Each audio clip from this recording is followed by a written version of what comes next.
Good afternoon. I am calling back to order the council work session on the afternoon of Wednesday, April 8th. I'm going to first turn it over ever so briefly to CFO Jonas Beery. Great. Thank you, Council President and counselors. Good afternoon. For the record, Jonas Beery, City's Chief Financial Officer, here with City Economist Peter Holzman, who's going to share a few slides with details about the most recent general fund forecast. That document was published and also distributed directly to council offices on March 24th. We previewed some of this information at prior budget work sessions, at the Spring TAO work session last week. Also, just note for those following along online at home, the presentation that we're going to have today was distributed to council late yesterday afternoon and is available publicly on the work session page on portland.gov. Before handing to Peter, I just want to spend a couple of minutes framing up some facts about the city's forecasting efforts. The city's forecast objective is to estimate revenues and expenses as closely to accurate as reasonably possible, using assumptions based on verifiable data and economic trends and informed by specialized economic expertise and experience. Forecasts can be a very tricky thing. When projections are too high, forecasts can be villainized because revenues were lower than projected and spending needs to be adjusted. When forecasts are too low, they can be villainized because not enough revenues were put on the table initially to support timely decision-making. Because inputs to forecasts are highly variable, and we'll hear about some of this today, changes are inevitable, especially in an organization as large and complex as the city. Often, changes to the forecast result from externalities that are outside the city's control.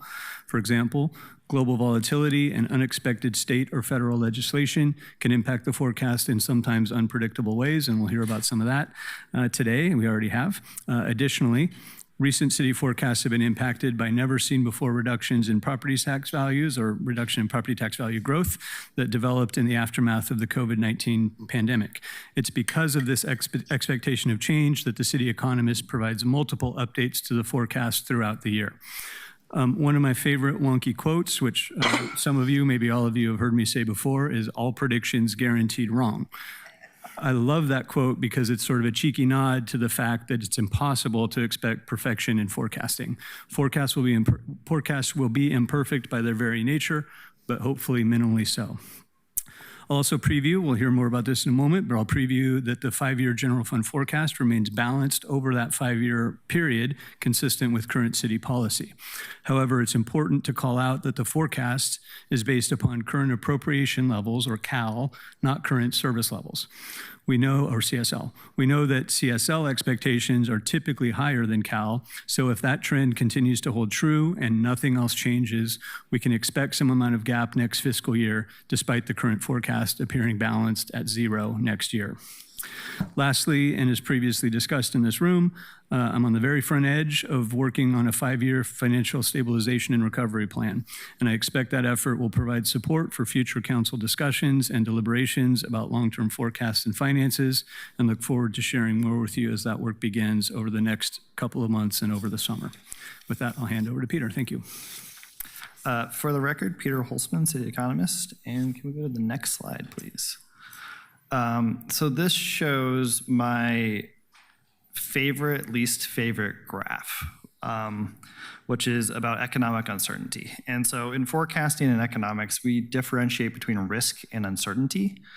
Risk being something that's quantifiable. You have a probability of this thing happening, and uncertainty being we generally don't know the range of... Peter, sorry, and I hate to interrupt, but I wanted to start before we jumped into this. I just need to say something. Earlier in this chambers and these dais, there was a characterization of another bureau as engaging in malfeasance because one of my colleagues did not like the answers that they were getting, has been frustrated. I think we've all been frustrated with the changing balances of the housing related stuff, but you guys are doing hard work. Jonas, you said it yourself, all forecasts are wrong. I can't let something like that go stand without correcting the record. The people working in the Housing Bureau are some of the hardest working, and they devote their hearts and souls into this work. And so if we have an issue with our bureaus, if we have an issue of accountability, that needs to stay at the level of leadership. We can talk about needing to change our organizational structures. We can talk about the need for oversight, but we never just wholesale critique a bureau as being corrupt or engaging in malfeasance, or in previous situations like maybe you're doing a bad job as a city economist. I'm just going to rebuke that. If I hear it again, I'm going to rebuke it again. And I needed to say that before you guys launch this, because this is going to be a heady topic too. Thank you for allowing me to jump in. Thank you. And just to continue, so I distinguish between risk and uncertainty. We have a way of tracking uncertainty, which is basically how often it comes up in newspapers, periodicals, and that sort of thing. And this is the index from the mid-'80s. And as you would expect, during COVID, economic uncertainty was at an all-time high. It was also at an all-time high last April when I released the April forecast, largely related to the tariff announcements and the uncertainty that that created for both economic policy, financial markets reactions, and things like that. You'll note that while it is not at those levels this April, it is reaccelerating. And so I just want to flag that as important context, because basically this chart shows all the many ways that I could be wrong by things that are not in my, like, I'm not assuming a recession.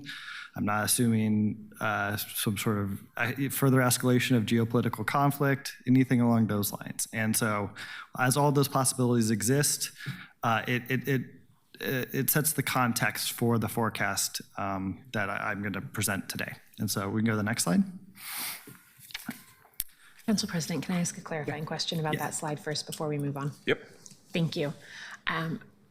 I am wondering if what we're looking at here is a look forward, a look back, or a point in time. And Point in time. So just to clarify that, the top of the blue line is where we sit today based on the reality on the ground today, meaning we are not making any projections about what we think could happen, but it is also not a backwards look where the last month on here is, for example, February, and we're saying this is what the uncertainty was in February. It is literally the top point of that line is sitting here today based on the conditions on the ground, not what we think might happen, not what we've already seen, where we stand. Yeah, and it just because your question, I think I should explain the methodology a little bit, which it's basically tracking how often economic uncertainty is mentioned as a major risk in periodicals and things along those lines. And so those are daily. And so this is an aggregate of a daily measure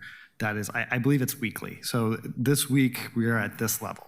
So to that end, that means that there are not adjustments looking back after the fact to say, oh, we got it wrong, uncertainty was higher or lower. It is literally a metric of how often do people talk about uncertainty as a condition that matters. And therefore it is, in a sense, maybe a look back of a day or two because it's a reflection of what has just occurred. Yes, exactly. Okay, thank you, that's helpful. All right, now next slide. And so while I know we're here to talk about fiscal year 26-27, I think this is a good opportunity to talk about the current year deficit as well. Sometimes in my effort to daylight every small change to the forecast or trend muddled by fiscal years or accounting idiosyncrasy, I think I might have missed an opportunity to better highlight a relatively simple story. House Resolution 1, otherwise known as the Big Beautiful Bill, passed in July after the April 2025 forecast, which set the budget. The Legislative Revenue Office at the state estimated the impact to the state revenue similar to the ones that make up the business license tax. So it's a portion of the personal income tax and all of the corporate excise tax at $362 million for the current fiscal year. I worked with LRO, Legislative Revenue Office, over the fall and tracked returns in October and November to estimate the impacts of House Resolution 1 to the City of Portland's business license tax revenue. I estimated that the state's $362 million translated to about $21.4 million for the current fiscal year for the City of Portland. This analysis was completed after the fall TAO in November, December, and again, I was waiting in part on final returns, and then there was also discussion of disconnecting earlier, and if they had disconnected, if they had formed a special session and disconnected earlier, they could have actually impacted tax year the previous tax year, and we wouldn't have felt it in the current year. And so as a reminder, current year revenues are expected to come in $17.1 million below the April 2025 forecast, which is less than the estimated impact of HR 1 on the current fiscal year. So I think it is fair to say that based on these estimates, had HR 1 not become law after the April 2025 forecast, there would be no current year deficit. I do also think that this ties back to that opening slide on uncertainty, because in April of last year, my number one concern was not federal tax policy of this kind. It was federal tax policy of the tariff kind. And that was my primary concern. And that kind of shows the range of potential outcomes of things that could disrupt the forecast, is that it's not necessarily predictable what it could be. And then since the slide is up, let me explain the rest of it. First of all, the impact of HR 1 broken down by type is shown in the table below. You'll note that the bonus depreciation section is grayed out and that the totals at the bottom do not include that. That is because the state's partial federal disconnection disconnected from that provision specifically. So this March forecast update includes that disconnect, and this is the business license tax forecast going forward. One of the reasons we're on track to get $220 million is in part related to the tariff story. The tariffs, while it did not have the impact I anticipated or may have anticipated, it did shift some revenue forward between fiscal years and also has reduced underlying liability. And so you'll see that I'm actually anticipating and forecasting we collect less business license tax revenue next year. Next slide. So the March forecast is really an update. It's almost a change log compared to the much longer and more detailed December forecast release.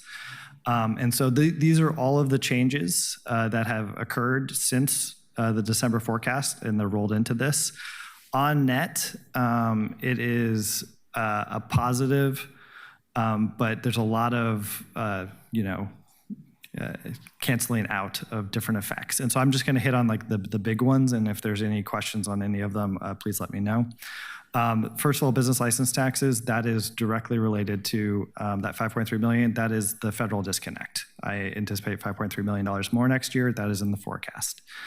You'll notice that there's -$3 million on utility license and franchise fees. Last time I came here, I talked about the other category, the 150 plus other utility franchises. Previously they had, or last fiscal year, we got 16 million of that from that group. I had previously had forecast 13 million because there's some we get back payments and things like that. We're on track for about 11 million, and so that is mostly me accounting for the current year tracking of utility license fees. Most of the other ones are smaller adjustments, but I'll also note that the current appropriation level, or CAL, there's been expense reductions. The biggest one of those is that because of the ongoing cuts that we need to take, we no longer have to do a general fund transfer, or a transfer to the general fund reserve to meet our 10% threshold. And so our 10% threshold doesn't change by the amount that was previously anticipated. And so we do not have to make that transfer anymore. The net of all of this is an improvement of $2.5 million in fiscal year 26-27. Next slide. So this is what this all means in terms of the 5-year balanced forecast. As a reminder, this is current appropriation level, not current service level. My forecast by financial policy is current appropriation level. And that $50.1 million is made up of $35.6 million in ongoing cuts and $15.1 million in one-time cuts. I think the other thing I would flag on this is that it's balanced in fiscal year 27 and 28. There's not a whole lot of room in 28-29. The $1.8 million is a very thin gap. But the other piece of better news is that in fiscal year 29-30, there is a significantly more available revenue anticipated. This is largely due to pension obligation bonds falling off. We'll have completed paying those. And so that's $19 million of that. Next slide. And then, so what's next? So this shows current year business license tax collections and what is anticipated for the rest of the year. You'll see the bump where we got the larger payments in September, October that were for prior years, possibly tariff related. What is next is that in May, if we get revenues above or below expectations significantly, just for business license taxes, I will come to council and basically give a revenue update on that in early May. At this time, I don't anticipate that happening, or if I do, it would be a relatively small positive amount. But going back to that first slide on uncertainty, it applies here as well. And then last slide. And finally, and just to circle back on the uncertainty question, these are a few recession probability odds that I grabbed. And I think two things I would note is that they're sort of all over the place. No one really can agree. Again, tying back to the uncertainty slide. And two, a recession is not in anyone's baseline, which I think is important because it is not in mine as either. And that may change in the coming months, and I hope it doesn't, but a little bit of good news, I guess, is that no one is expecting currently a recession. And that is all I have. Thank you, Peter. Excellent. Colleagues, questions about the presentation? Councilor Green. Thank you. I have two questions. Thanks for the presentation, Peter. I really appreciate that you led with the EPI, or the, Economic Policy Uncertainty Index. I appreciated Councilor Pertl-Guiney's questions. I think I want to make sure I connect the dots for folks. Did you lead with that because it is a direct explanatory variable, or perhaps a way to contextualize volatility in the BLT? It's primarily tied to BLT. Yeah. I think that's the most direct connection. Is there's a lot of aspects that influence business license taxes that are not necessarily in the city's control or have to do with anything, and it has to do more with international and national and federal tax policy or situations. And so that is a big reason why, yes. Thanks for just level setting that. I think for all the good things that we're trying to do to bring folks back downtown, to kind of activate stuff, we are facing that headwind of just a random variable shock almost every day. I'm very concerned about the looming energy crisis. Our stockpiles are pretty good in North America. If you look at Southeast Asia, that's an indication of what could be coming our way if this situation in the Middle East doesn't resolve itself very soon. Dismal science, right? The other question I have is if you go back to the slide that has the 26, 27 forecast, it might just be the table of numbers. We'll do it. I think there was, that one. Does this forecast include the expected incremental revenue from the BLT that we're expected to get from the Moda Center transaction? No. Or the Trailblazers transaction? No. Okay. Do we have a sense of how much that is expected to be? Because I mean, it's a known value. It's a single transaction, so we should be able to know roughly what it is. Yeah, Councilor, I'll jump in and answer that question. I won't be able to give you a number for that because under taxpayer confidentiality law, we can't comment on tax liability of any specific taxpayer. So I know that's not a satisfactory answer, but from the advice from the city attorney is that we should not, from at least the seat I sit in, not codify a number on that. I understand that you've got that guidance from the city attorney, but that law is designed to make sure that we're not revealing of a traded sector some competitive advantage, but there's just one. It's obvious that it's just so I'll answer the question this way without a number. I mean, I think the expectation is at some point a transaction will occur that will result in a tax liability that will ergo result in a large payment related to that income related to that transaction. It was reported in the press, right? It was like $4.28 billion, right? I have heard numbers reported in the press, yeah, and I think there's some numbers that folks have done where there's been numbers publicly stated, and you can do the math. The reality is we don't know what that actual tax payment is until it comes in and it's audited.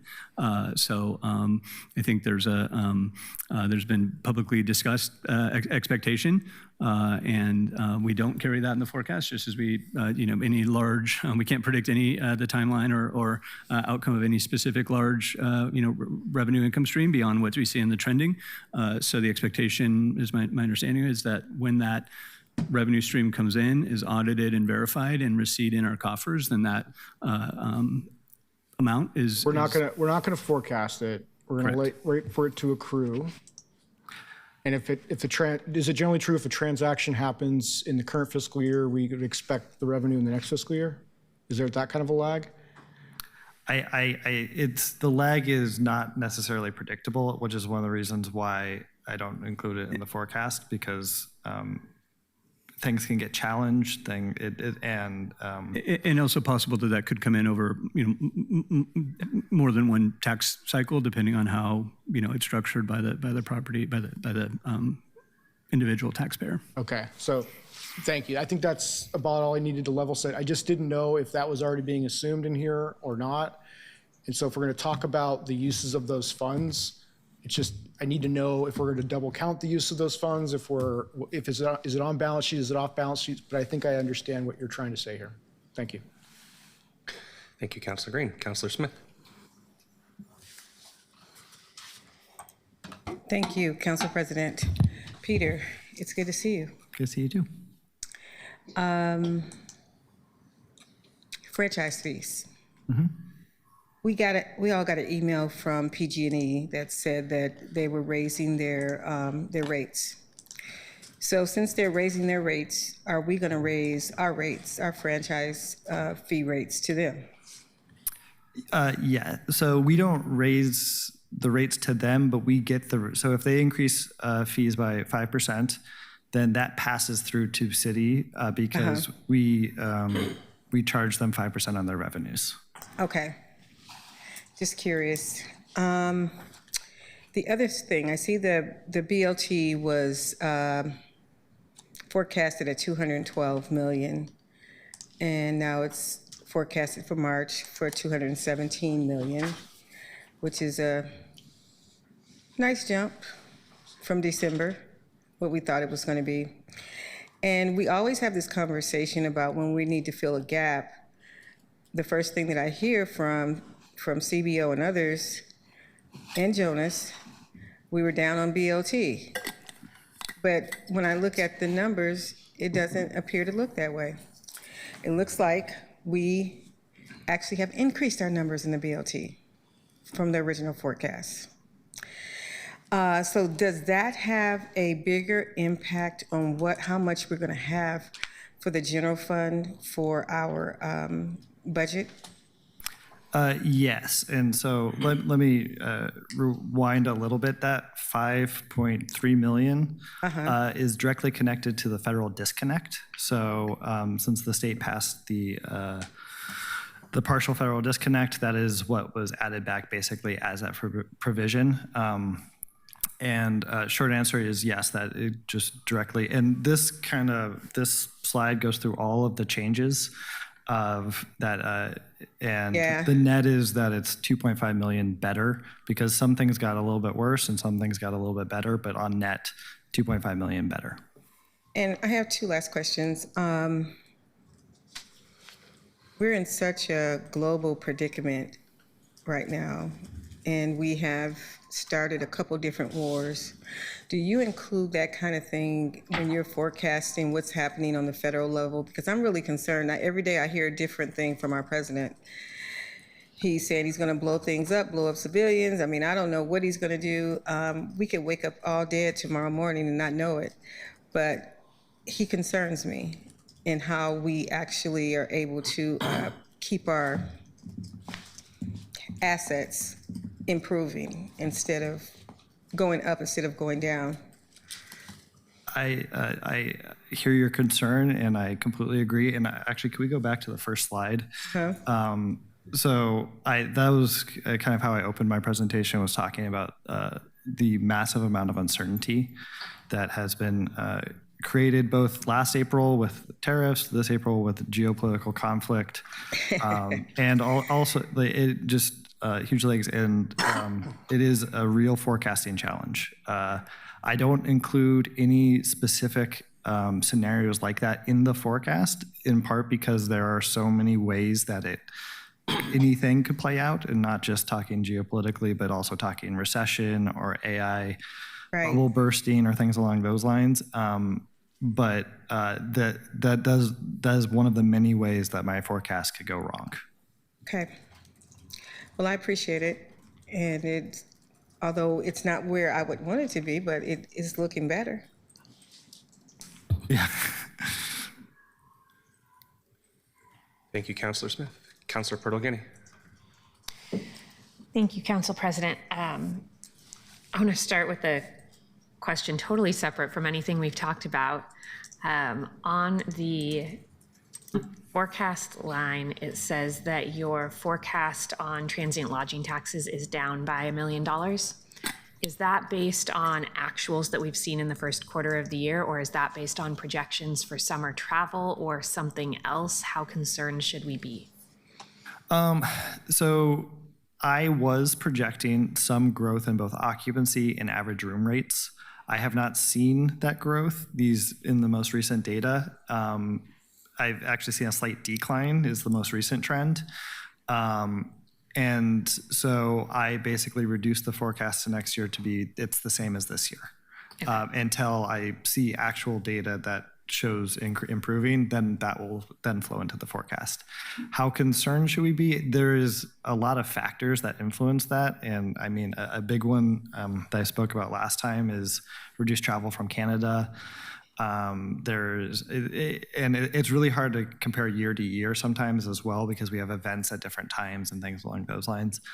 In general, I wouldn't overweight a $1 million adjustment and worry necessarily about that. I would worry more about the longer term trend, which is that the last 3 years, there really hasn't been any improvement. And your projection that there might be, I think, has left folks a little optimistic, and it sounds like we're not necessarily projecting a decrease at this time, but we are putting off the increase. Yeah, and as a reminder, summer travel is the biggest time for us, and so that I think post-summer would be the time that I would update and potentially increase that forecast again. Okay. And Councilor, if I can just jump in a note too, I think it's important context. Peter's probably too modest, but I mean, a lot of work is spent collaborating with Peter's colleagues at the county, at Metro, PSU, the state, regionally, to make sure that we're sort of sharing information about some of those expectations. For example, the VFTA, the Visitor Facilities Trust Account, relies heavily on that transient lodging tax revenue stream as well. And so there's a lot of connectivity to make sure that we're having that collective dialogue and being as informed as we can about those long-term assumptions. I just want to jump in for a sec to say that when I talk to people close to this issue, they say until the convention center accounts start going up again, that we're not in a good place. The majority of our lodging tax comes from big successful conventions, and they're struggling right now to book events. They're looking better about 2 to 3 years out. Yeah, that's a trailing Like indicator. they're in kind of a very deep valley at the moment. Yeah, that's a trailing indicator because they book so far out. I'm saying this so it's on the record in this conversation. They book so far out that what we're seeing now are things that, for the most part, were booked 2 or 3 or 4 years ago, except for the small things that book just a year out.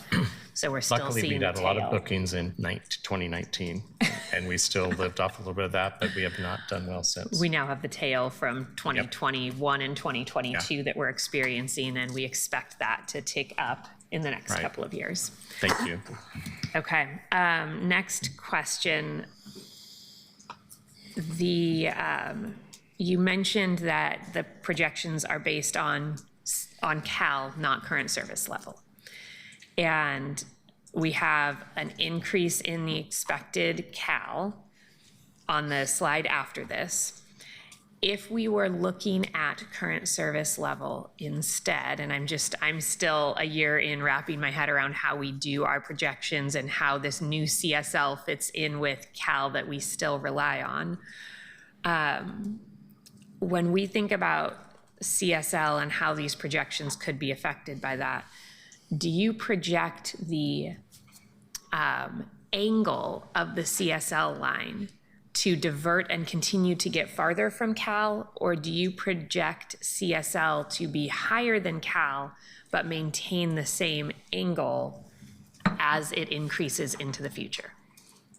I understand the question. I will say I don't project anything with current service levels because it's council adopted as one time. And yes, I think Ruth is probably better to answer this one. Sorry. Ruth Levine for the record. We don't have your mic yet. It's still red. There we go. Thank you. Ruth Levine for the record, budget director. I mean, I think it really depends ultimately on quite a few variables that, you know, things like, you know, the costs of labor negotiations, the costs of health benefits going into the future, that will be in Cal going forward. You know, choices around things like things we buy with our internal service funds, money. So all of those will impact it. I think, so you know, I think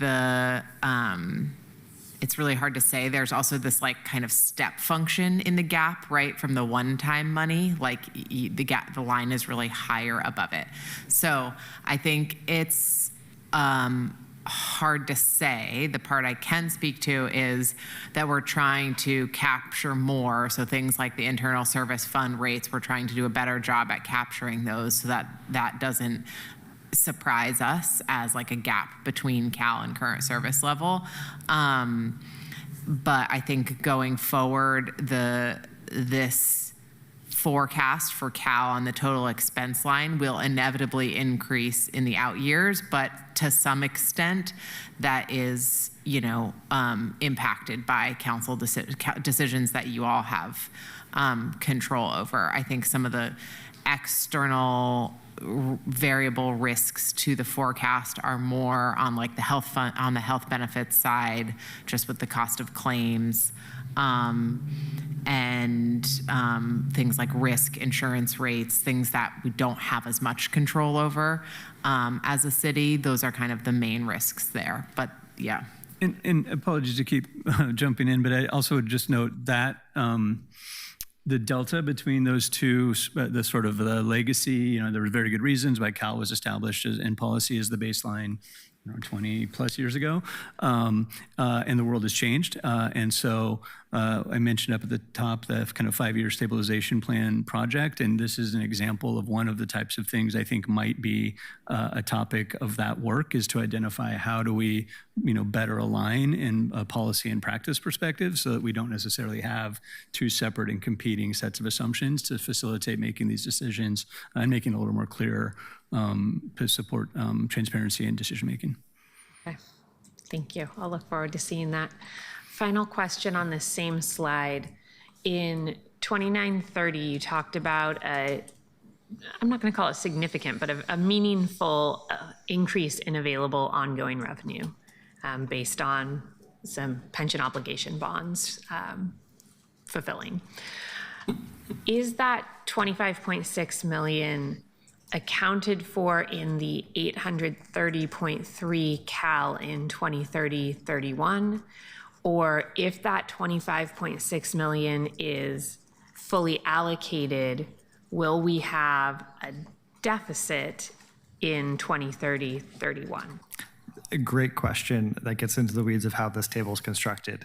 It is basically assumed that $25.6 million will be allocated to ongoing programming, and that makes up the 830.3 million includes that. So there is no new deficit. It's that we will not only, and that's how the balancing works, is that it needs to be balanced over all 5 years.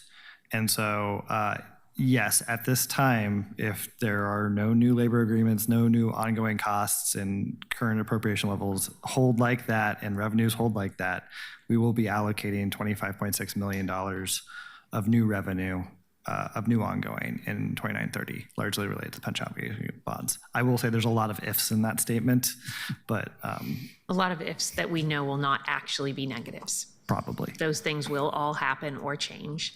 But under the projections, which is all we can work with, the neutral 0 million available ongoing in 2030-31 means that we have allocated the 25.6 to ongoing program. We don't have anything new extra in 30-31, but we're not running a deficit from that allocation. Yeah, and I'll just say, me putting the $8.2 million in one time versus ongoing is just a choice. I could have put that in ongoing as well, but because I don't project out the next 5 years, it feels incorrect, like an incorrect assumption to put it in ongoing, because I don't know if the next 5 years of revenue can support it. Okay, thank you. Thank you, Council President. Thank you, Councilor Pertolini. Councilor Ryan. Thank you, Council President. I saw your email, and eventually we'll get to the priorities, right? This question is looking at expenses. There it is. I guess the slide is up. We're spending more time on revenue because that's what you focus on.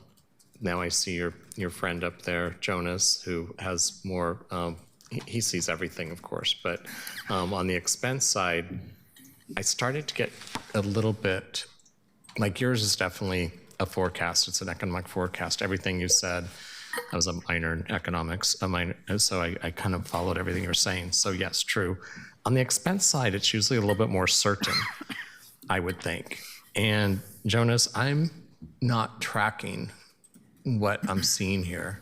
So next year, you have one number, and then it goes down quite a bit in 27, 28, and then it jumps back up again. I'm tracking that. I'm trying to figure out, were those numbers that you're really attached to talking about right now, or is this too soon? So for that, Is this still the economists that will talk about our expenses? yeah, and just because this table is my fault. So Right. I think you're looking at the total expenses cow line. That is before the decisions that you will make, or council will make, which includes that $35.6 million of ongoing cuts. If you look at the bottom line, that is where we need to be in terms of what the available resources will support. So the total expenses after accounting for ads, cuts, and one-time spending, and I probably should have made that more clear, is $742.5 million, which is the amount of revenue that is anticipated for fiscal year 26-27. So it's total expenses before ongoing reductions. And then the line at the bottom is after the ongoing reductions, and that's where you get a steady increase. I hope I made sense. You made sense, and the exercise, when I looked at it, it looked like, well, we had to match our expenses because we have to balance our budget, unlike the federal government. And so we did that exercise by balancing it. But this presentation's been explaining our revenue side, but we haven't explained our expense side. That's all. And I don't need to do that here, but to me, it just felt like we were filling in the cell on the spreadsheet to make sure it matched the revenue that comes in. Well, yeah, Counselor, to some degree, I mean, the words you just said are true, right? It's all I can go from. Yeah, we forecast the revenues, and then we have to build a budget that Right. fits within the expected resources we have. Ergo, in this year, a reduction to get to the 742. And then just to be clear, you know, the 767 and 27, 28 is an increase above that that 742 number for the current year. Does that make sense? So it's not, it does show revenue revenues are continuing to increase from 742 in 26-27 to a projected 767 in 27-28, et cetera, based upon Cal specifically and the sort of technical vagaries of how that Cal current appropriation level is calculated. Is that helpful? Yeah, I don't think I'm going to take any more of our time up on the expense side. I think we're going to have plenty of time to dive into that. So I'll let it go. But I think today's presentation from our economist is about the revenue. Thank you, Councilor Ryan. And I will make more comments on that later. Yes, sir. Great. Thank you, Councilor. Councilor Smith. Thank you. I want to piggyback on what Councilor Ryan was talking about. When we were in the previous committees, I was the chair of the Labor and Workforce Committee, and there were 450 people who are current employees that were eligible for full 30-year retirement. Are there any policies that that we have around retirement and being at full retirement and what that looks like? I know that's a huge deal because we have to pay out vacation time on all those employees and convert some of their sick time into time that we have to pay. But just in terms of expenses, it would be helpful to see what those expenses are. Are they FTE expenses? Are they external services, internal services? I'm just trying to figure out where that count is. And the other thing I would really like to see, I've been asking about it, but I'd like to see, and I think this number reflects it, but I just don't know what the breakout is, of our debt service over the 1, 2, 3, 4, 5 next 5 years. It would be great just to see when does debt service drop off and how does that impact these total expenses and total resources, just so that I can see what it looks like. What are we paying in total debt service right now? Let me take the second question and then Okay. I'll pass it as a first. So the debt service I have been including, and I should start including in presentations because it's a question I get asked a lot. The general fund debt service. Yes. So I have a table that Yes. breaks that down. And as I mentioned, a big reason why we have available resource in 2930 is related to debt service falling off. And that's what I was thinking that was, but I didn't see where that was coming from. And that was going to be my next question. Is that big jump in 2930 a debt service, lack thereof debt service? Yeah, so it's related to about $19 million of pension obligation bonds falling off and then just a little bit of other revenue. But that's the big piece. And I can get you that table.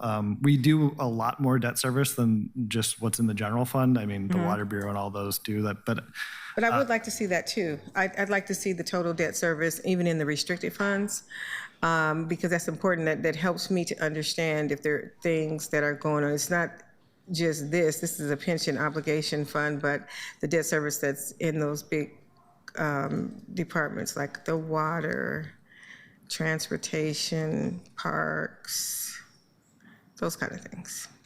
Yeah, Counselor, we certainly have that information. It's published in a few different places at various points throughout the year, and happy to Okay. redirect you to those via email. Thank you. Thank you. Thank you, Councilor Smith. Councilor Canal. Thanks. There's a few things that I think have come up that I want to make sure there's room to discuss in the appropriate space. So just mentioning for the future, I think there's a conversation about internal rates. There's a conversation around trying to anticipate what our long-term paths on a few of these things are. But one thing I wanted to circle back to that my colleague asked about here was the transient lodging tax. And if you can go back to that slide, I'd really appreciate it. Yeah. So this one shows the reduction in the forecast, but as part of the conversation, Councilor Ryan mentioned that there's a conversation specific to the convention center. What I'd love to know is how that data can be broken down further to understand geographically, size of hotel, whatever sort of information that can be broken down on at least those two levels. If there's other levels, that would be helpful. as a person with an event planning experience, including here in Portland, I can say that there is a lot of, they're kind of actually similar to many of our other problems. We have incentives to come here for the first time, but not a lot to help you when you're already here. And we also don't have a lot of help for event planners who are trying to scale. So this is a challenge that I think could be highlighted. I was intending to talk about this in the earlier conversation today, but obviously we went over time, to try and use some of the TLT money that we're already collecting to reinvest into helping some of our events who like to stay here continue to do that. Because if it's actually, the parallels to other conversations are really high here. If we're able to bring in some new business but maintain all of it, we will do better. Whereas if we are bringing in new business but we are losing our existing business, we will be spinning our wheels. So I would love to understand that a little bit better. Is that data that you can disaggregate? Yes, there is revenue by location. It's normally split between like 4 business areas, 4 or 5. The big ones tend to be around the airport and downtown, and then other areas related. I believe our revenue division can get more granular, but the convention center also, we have pretty good data on that too. As Yeah, I was just going to add, as part of the VFTA, the Visitor Facilities Trust Account, those projections, which are managed by the county, the collector of the transient lodging tax, has a breakout for it specific to the convention center hotel. But the revenues that they collect under that broader tax, TLT, regional TLT, and a forecast that's a little more tied to projected activity at the convention center. And so that's a really good proxy of expectations relative to convention center activity over the next few years. And so that's certainly something that's available. And then, yeah, happy to explore getting additional data by other disaggregation. Yeah, that'd be super helpful. I think over time, it would be something that might be worth trying to develop more tools for that, to understand, because there is a difference between an event, meeting space revenue from bookings that include a meeting space component or not, I guess is the question I'm looking at there. The other thing I wanted to mention, While we're on this, I'm used to work sessions being a little more conversation. Is that okay? So I'm glad that we're having this dialogue. The reason I wanted to bring that up earlier is because when I was with a group of hotel, motel owners and managers and restaurateurs, I wanted to hear how exciting March Madness was, because I saw a lot of tourists here. And they said they experienced a little bit of bump, but they all agreed that it was mostly around the big conventions that influenced their numbers, more so than a big sporting event for a few days. Yeah, that makes sense. And so I think that we're onto something that we really need to stay tuned with the convention center data. Yeah, I think we talk a little bit and about... then summer travels is down. Yes. And some of it now we're experiencing at the gas station, if you will. But it's also for other reasons. And I think our reputation's down. Exactly. So people don't travel here like they used to. And I think the reputation... And they all talked about that. It's going to be a trailing indicator in both cases, but it's going to be more, the trail will be longer for events, but we will see it manifest more quickly in people who might be in Spokane and choosing, or somewhere, broader regionally, and might be choosing whether to spend a weekend in Seattle or a weekend here or a weekend in San Francisco, that kind of thing, which is why I think that separation of meeting space versus not. And it's interesting that you mentioned the sports piece, because that might be a sort of third category that otherwise gets lost in the sauce with the things with the larger events, because often if a sports team's coming here, they'll book a meeting room to do a group meal or something, even though the primary purpose of their visit is not to do an event in the hotel, but instead that's just a secondary thing before they go to the arena or something. So I think those are, whatever we can do there would be helpful. The other thing, I read the OPB article that I think you were referencing about Canadian tourists, which, by the way, is 3.5 times the second biggest chunk of our international visitors by dollars. 29%, I believe, was the stat. And I also know that maybe more than any other location, there's a component of exchange rates to this, and so I'd love to understand not only in the context of the sort of new and emerging terrible things that might affect our relationships with the rest of the world, but the existing ongoing things that might be good or bad on a given day. Obviously, if the Canadian dollar is stronger, then they will have more purchasing power to come here or wherever they might go in the United States. So I would love to understand that a little bit better. I don't know if that's something that falls into your shop in the slightest, or if it's something that might be.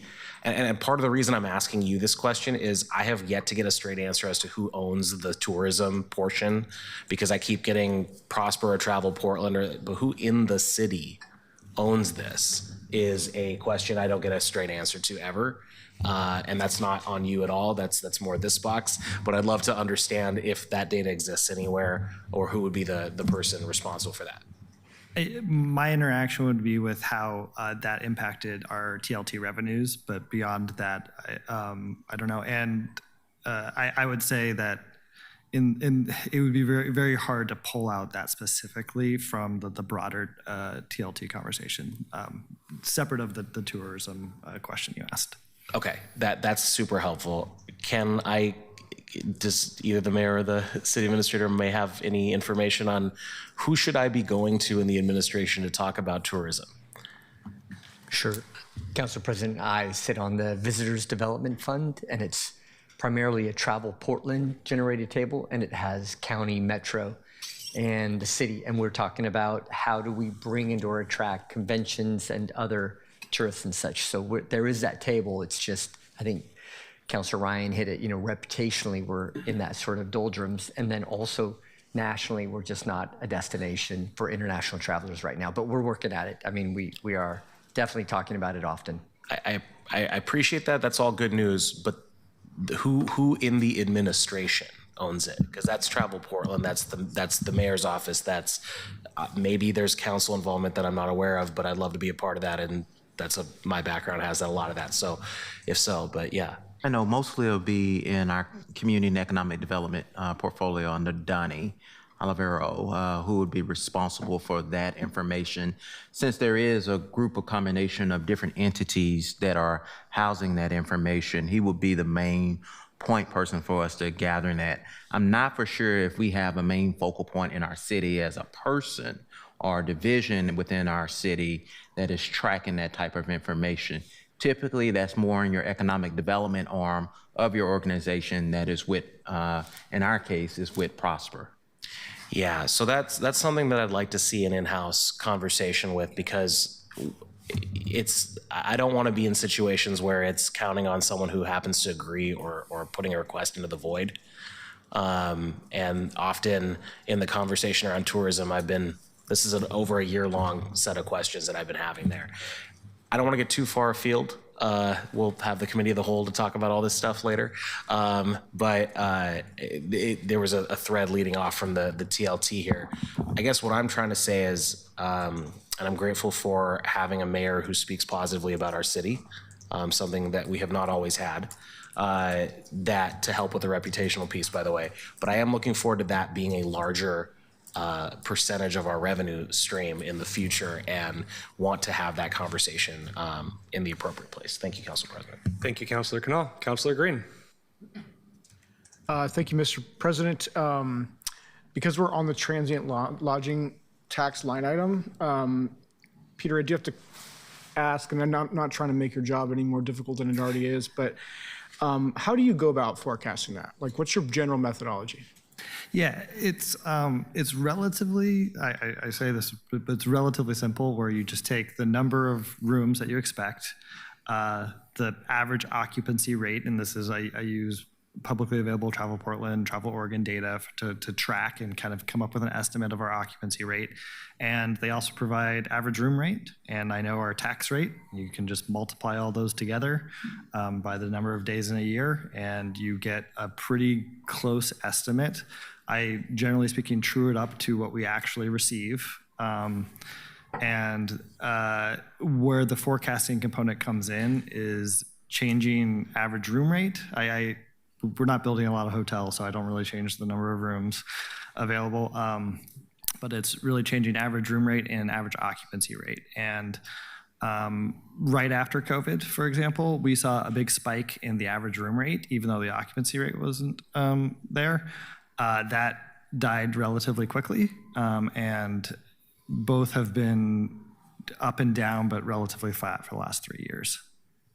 Thank you. So I think I've got a pretty good handle on that. So you're not trying to sort of like do a hedonic pricing, like forward-looking, oh, the cost of fuel affects flights and then affects the vacancy or the occupancy rates and that sort of thing? You could get to that level of detail when forecasting the specific average room rate or occupancy rate, and I will look at that sort of thing, but I don't have any built-out model, in part because the actual data themselves are modeling assumptions. I appreciate that. Because this is a work session, I am going to request to share my screen because I think it's important for us to think through, because it's a non-trivial share of our income. So I'm just going to try to do this. I hope it works. Here we go. This will work. Can you guys see that? Yes. Okay. So what I've got on the screen here is Platts, S&P Global Energy Platts has an index for jet fuel price. And you know where I'm going with this, Peter, is since the oil war that the president has pulled us into for unknown reasons, the price of jet fuel has spiked extraordinarily. And every day I read a new article that says airlines are now raising a baggage fee, or they are now going out and trying to secure contracts in the forward market, futures market, to try to lock in based upon expectations that this is going to continue to go up. And so I guess I'm really concerned, and I don't know if there's much we can do about it because these are external global impacts. This is a global energy market. But I am concerned that we're going to have a leading indicator from this that's going to put a serious drag on our lodging, transportation lodging line item. And so if you have a heuristic method that sort of is a scenario based that says, well, let's suppose there's a bad case that we need to think about and plan for that you don't necessarily explicitly model at the level of a hedonic pricing approach, I would encourage us to maybe consider that, because I think that's coming our way. I think that's a great point, Counselor. This ties very well in with, again, that economic uncertainty slide, because not only all the things you mentioned, but they're cutting flights, and that's probably the bigger concern, because we're not a major hub or anything along those lines. So yeah, it's certainly a risk. It's not necessarily a risk I want to put into the forecast until it continues on a little bit longer and we have time and we see how it plays out over the summer, which is, again, the biggest time for revenue. But great comments. And I appreciate that. And I think that's kind of more for this body to think through, and it's more for, Jonas, when we do this financial get well plan working group and we're thinking through the 5-year plan, is when we make decisions that draw down reserves, or we make decisions that sort of draw down contingencies, and those contingencies are based upon risk assessments, I hope that we're thinking about some very difficult to model risks that affect probably directly this lodging revenue structure, but maybe indirectly some of the others through the BLT. So I'll stop lecturing and I'll yield at this point. Thank you, Professor Green. Councilor Smith. Thank you. And you may have talked about this before I was here. Just curious, where is the line item for the $7.8 million that our Portland Housing Bureau is receiving or going to receive from the Ritz agreement? I do not believe that's going to the general fund. I believe it's going. I see Michael here. I know he signed it. I saw his name on it. Is that in this year's, the 7.8? Excuse me, I'll let you come up.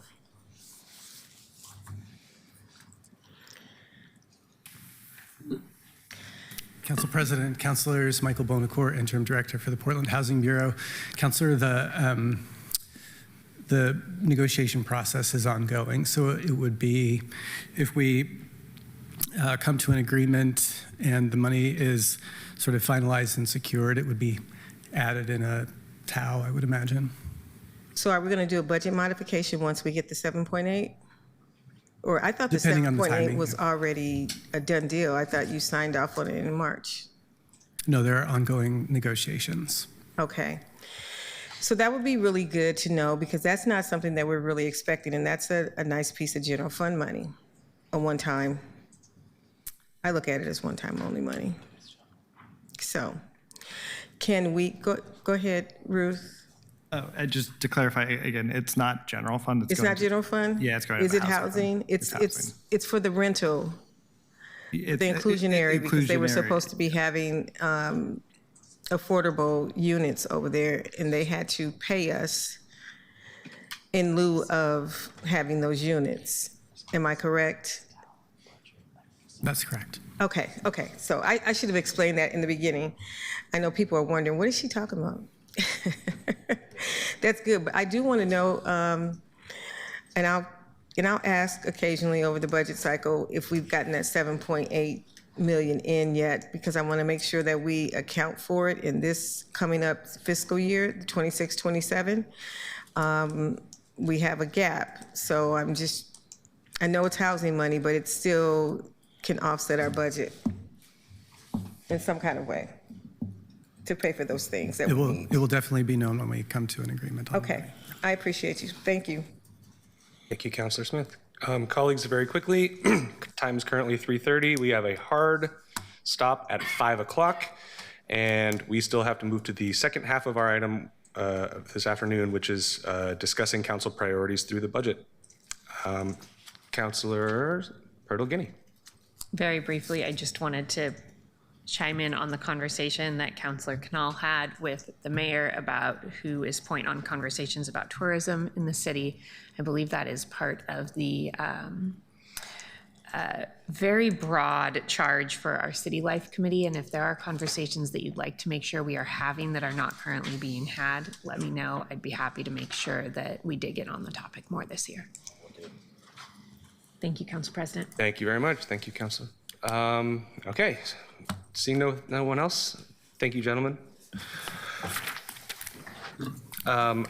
Colleagues, the format for the rest of this afternoon, first I'm going to turn it to the mayor to see if he has any updates about budget process or anything he'd like to share with the council first. And then the remainder of our afternoon is in response to Resolution 37732, which was when we adopted our budget calendar. There was an amendment specifically, explicitly requiring council to hold a work session in front of the mayor in order for us to be able to express our what cuts we find acceptable and what cuts we find unacceptable. I'm going to turn it over to Mayor Wilson to start. Council President, thank you so much. A few words. Thank you for having me, council colleagues. As you all know, we are in a challenging financial position, far more challenging than last year. We have hard and important work ahead to close a looming funding gap. Virtually every program will take at least some cuts. In order to lessen the pain for crucial core services, other programs will need to take a far more painful reduction. I know many of these programs are important to you and they benefit our community. I'm sorry for that. This is a reset moment for the city of Portland, and how we show up for each other matters.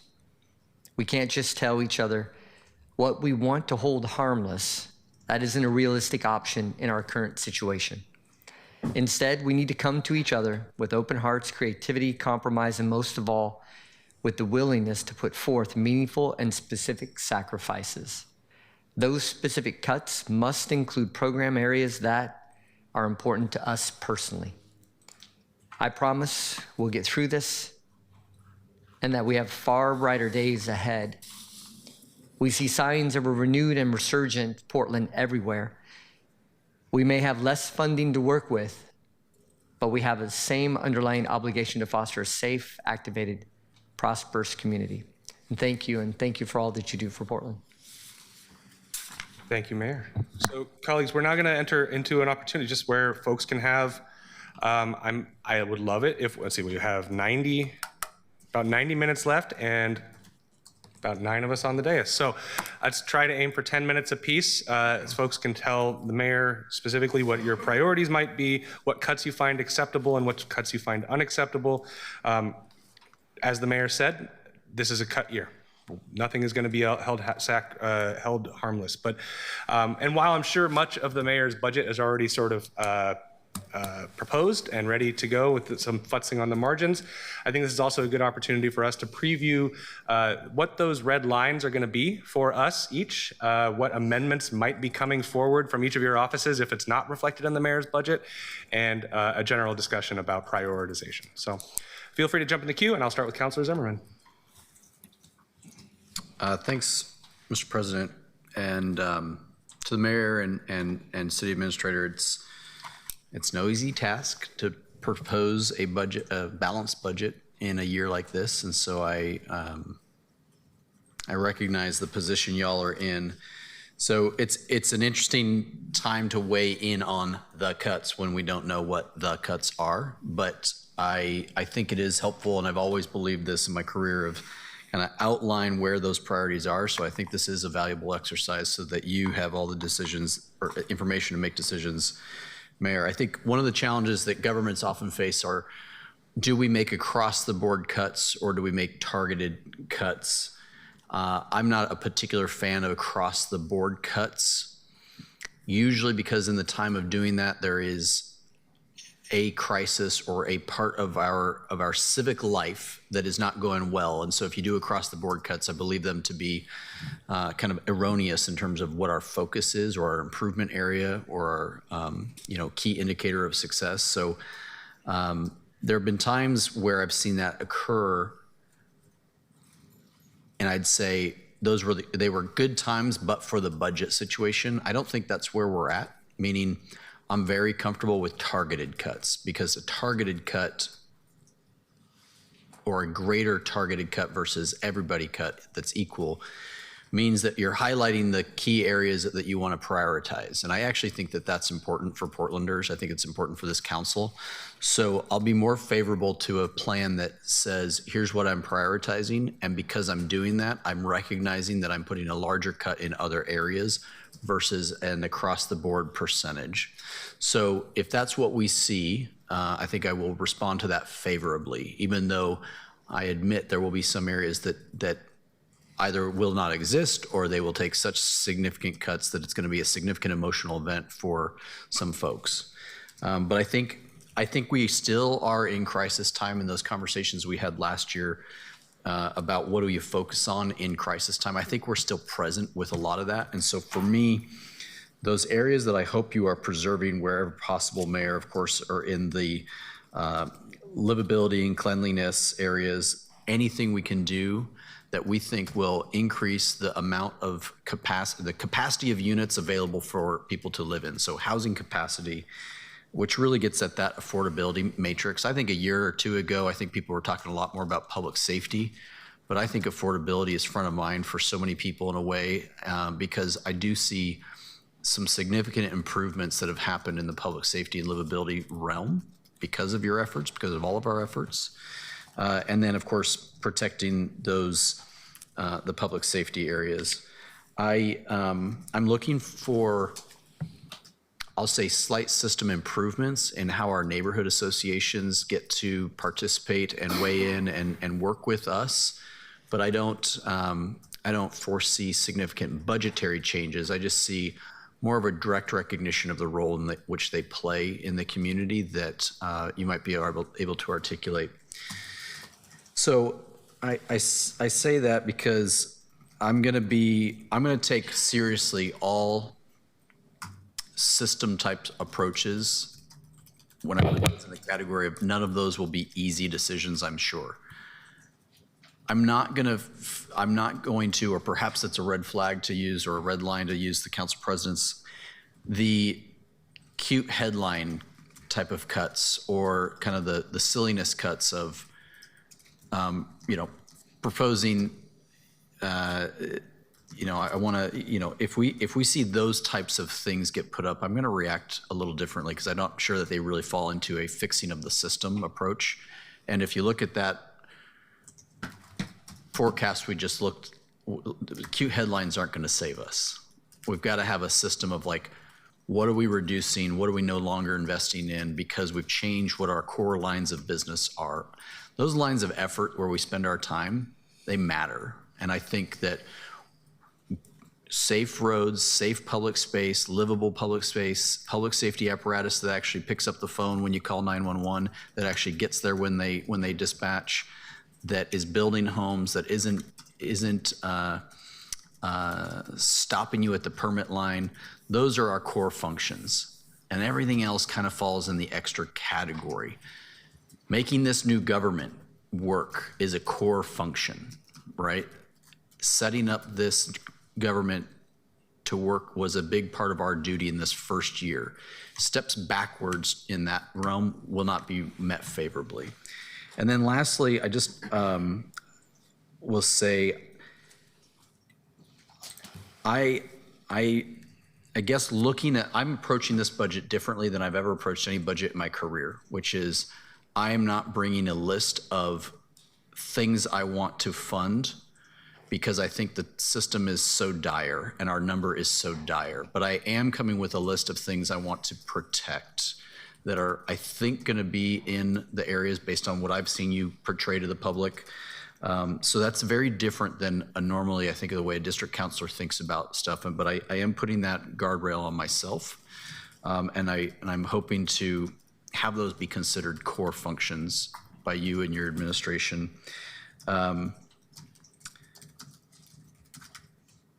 I welcome the opportunity, if you see it, if there's something that's not working, instead of leaving it on life support, pull the plug. Meaning, if we see a cut of some program at a 50% or more, I'm really going to actually have the question in my head, not how to restore it, but does it need to exist? So I share that very publicly because I want to give that opportunity of, if there's something that's not working, we're keeping it there for the sake of tradition or the sake of previous councils tried to do it and it's just been languishing for a long time, but it's not producing results. If you are seeing that from the administration, I hope you'll share that with us so that we can take significant change there. Because in order to preserve the lines of business that are core, we may have to fully abandon some lines of business that are not. And I don't know what that looks like from your chair. What I'm giving you is an invitation that if that opportunity exists, I will listen to it without being reactionary on how to restore it. Right, and I think that that's a real change. And I want to share with my colleagues, based on the last steering and oversight committee that I went to with Multnomah County, we got a pretty good and in-depth report on, quite by the numbers, on how SHS, how Medicaid funding, how our system works with permanent supportive housing versus Oregon State Hospital and the mentally ill and the co-occurring and et cetera, et cetera, et cetera. And most of my career in government has been based upon, or governments have generally said, what are we not doing really well at? And we have tried to put resources at how to be better at that thing. But that last assessment by HealthShare and by the county, I think has solidified me in the position of, I'm interested in funding the things we're good at a higher level, meaning we are doing well by members of our community who are facing homelessness from a poverty-only position, and we shouldn't have anybody who, from that perspective, isn't supported. I think we can do better there. But what we were also seeing is that our system in this community of permanent supportive housing is probably obscuring the numbers for what of people who the Oregon State Hospital probably is the most responsible entity to be caring for. And so if we're putting a lot of money at an area we're having a really bad outcome for, I'm going to look to be supportive of stopping that until we figure out what the problem is, because right now it ain't working.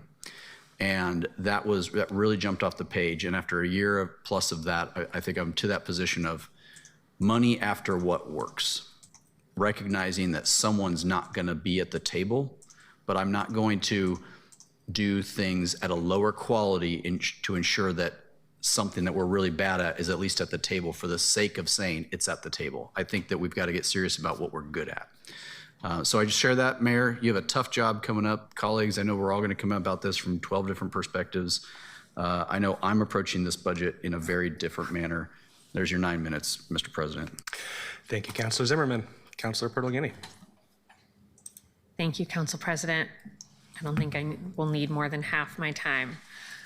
Mr. Mayor, this is not a surprise to you. Number one red line for me, we made a promise to voters last summer. We said we are referring a parks levy, and if you support this, we will make sure that certain services within our parks are maintained. Bottom line, we cannot come in less than a year later and break that promise. I understand everybody's going to take cuts and there will be some things within parks that need to see some reductions, but those things that we promised to voters would be funded if they passed a parks levy must be funded. Otherwise, we all lose credibility with the people who supported us when we asked them to dig a little bit deeper. I want to talk about long-term impacts of cuts. I agree with my colleague that we should be looking at targeted cuts, but I want to make sure that where we are making cuts doesn't have a first-year cost savings at the expense of a second and third year cost growth. I'll be using that lens when I look at the budget you bring to us. I'll flag two things that I will look at critically because of that lens, but it's a broader lens for me than just these two things. The first is our community violence prevention programs. We know that many of the things within that category, perhaps not all, but many of them, reduce costs in the long run.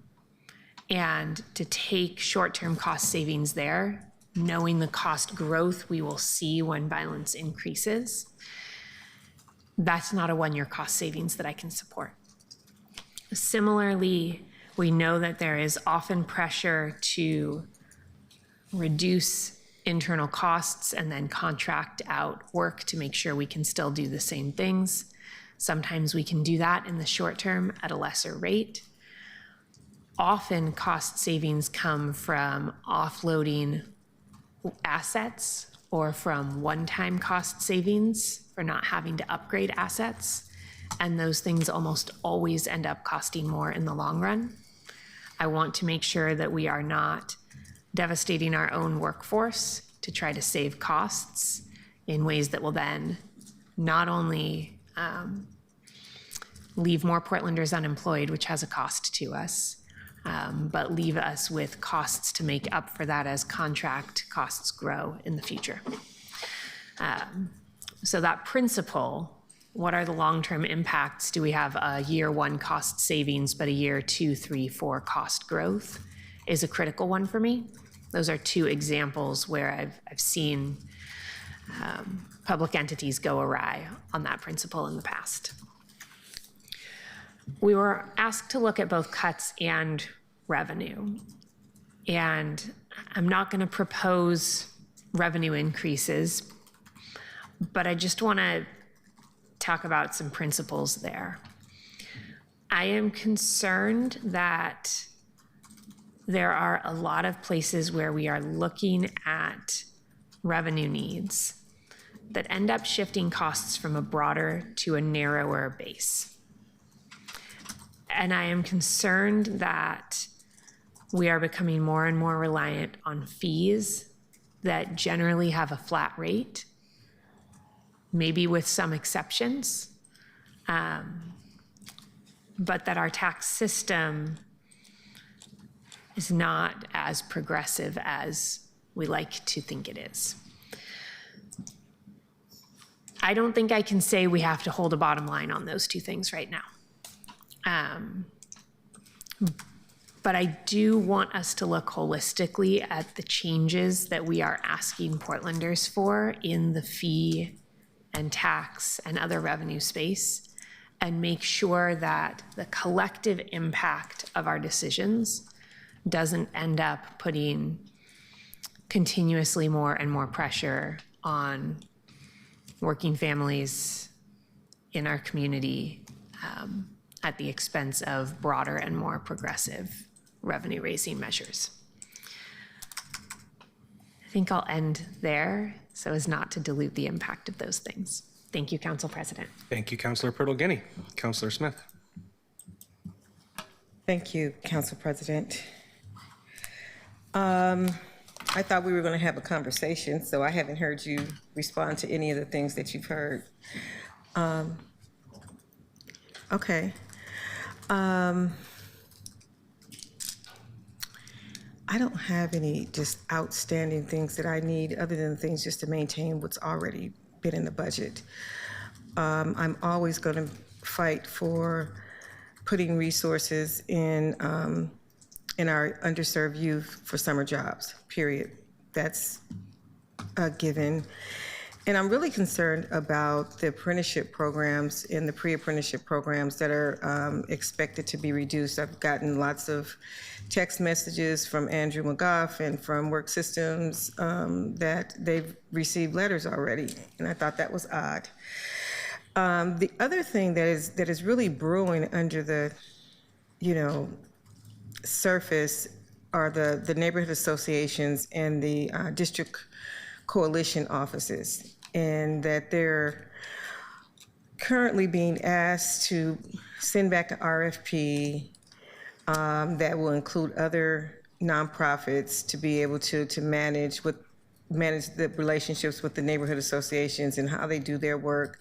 They basically pay for all of the festivals and their insurance and those kinds of things. And they're behind in getting their resources.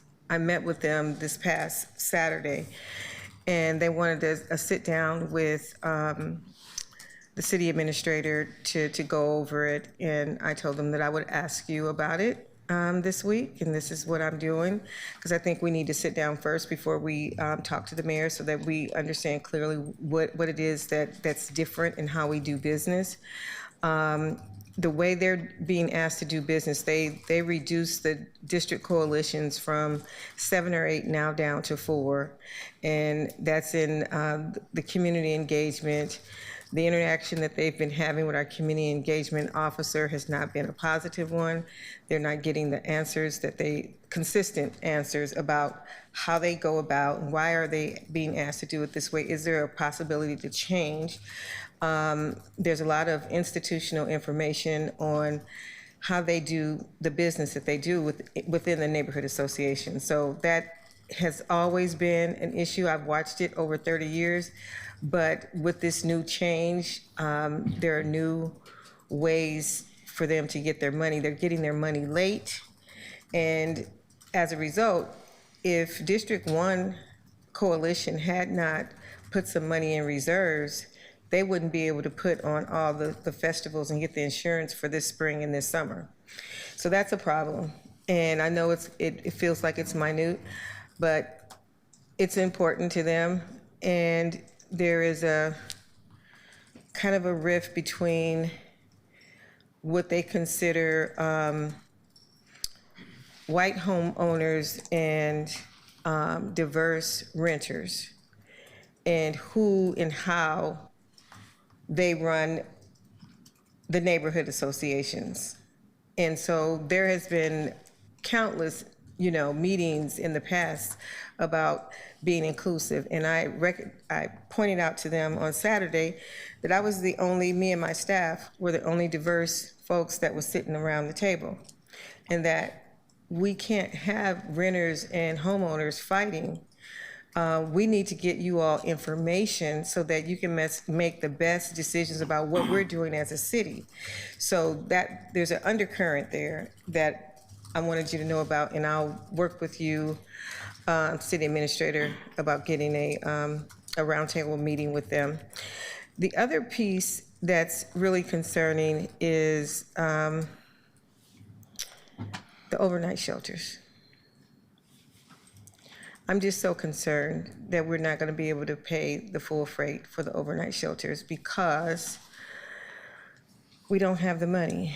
and I know you've been working hard, talking to other counties to try to get additional resources, but everybody's talking about the homeless infrastructure. It is no question that our city has been beautified as a result of the work that we've done over this last year.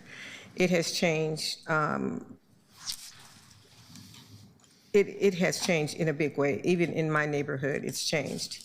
And everybody recognized that. And so, oh yeah, the District Coalition folks said they wanted me to tell you, thank you for cleaning up, because the streets do look better. They did tell me to tell you that too. So, and I agree with that. But I think we have an issue around how we're going to pay for those one-time resources. And I don't know, I'm glad I don't have the first look at it and to make those very important cuts. And you're going to have to make some cuts. And I would rather try to live with some of the cuts that you're going to make now, instead of saying that during the year we're going to make those cuts and we're going to realign during the year. It just puts us so behind. I just wanted to let you know that's a problem. Thank you. Thank you, Councilor Smith. Councilor Green. Thank you, Mr. President. Thank you, Mr. Mayor, for being here. This is an important set of conversations. I'm going to do some dittos. Wait, let me set my timer here.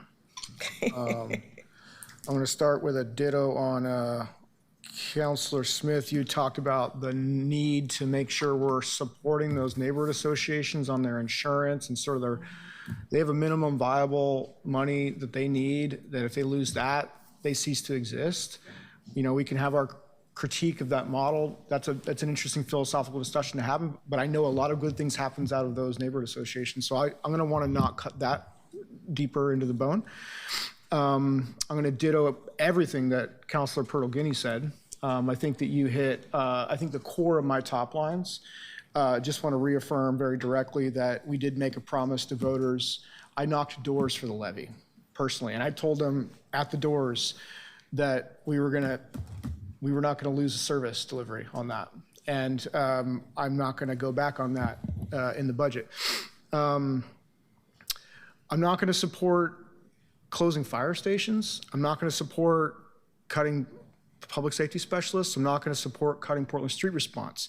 Those are things that are going to yield long-term savings in our public safety investments. And if we cut those now, we're going to lose a lot of progress. I'm not going to support using the Portland Clean Energy Fund as an ad hoc budget plug. We've seen some glimpse of how that might work. I'm a hard no on that at this point. We just amended the climate investment plan. We just went through a robust community process. And so to come in the budget and add in some other stuff there, that's not going to work for me. I'm not going to support cutting the auditor's budget beyond 3%, which is what she's agreed to, because I understand that we all need to share the load in this thing. There's no magic money tree out there. But that's an independent branch of this government with a duly elected official that needs to carry out her charge. And I worry about the city council and the mayor bringing forward cuts to undermine her ability to execute as the auditor. That startles me. So I won't support a cut beyond 3%.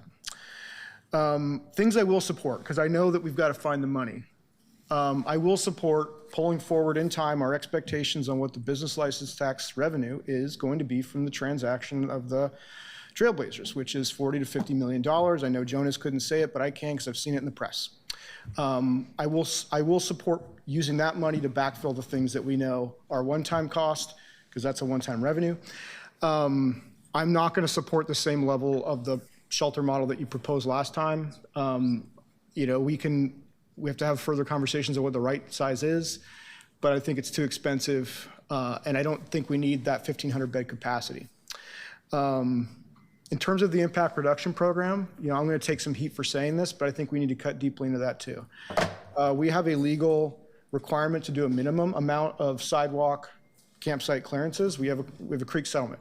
I think it's the creek settlement, ADA settlement. We've got a lot of settlements, so I'm mixing my stuff up. But I know that there is a mandated minimum level of that work that we need to do, whether I like it or not. We need to execute to that.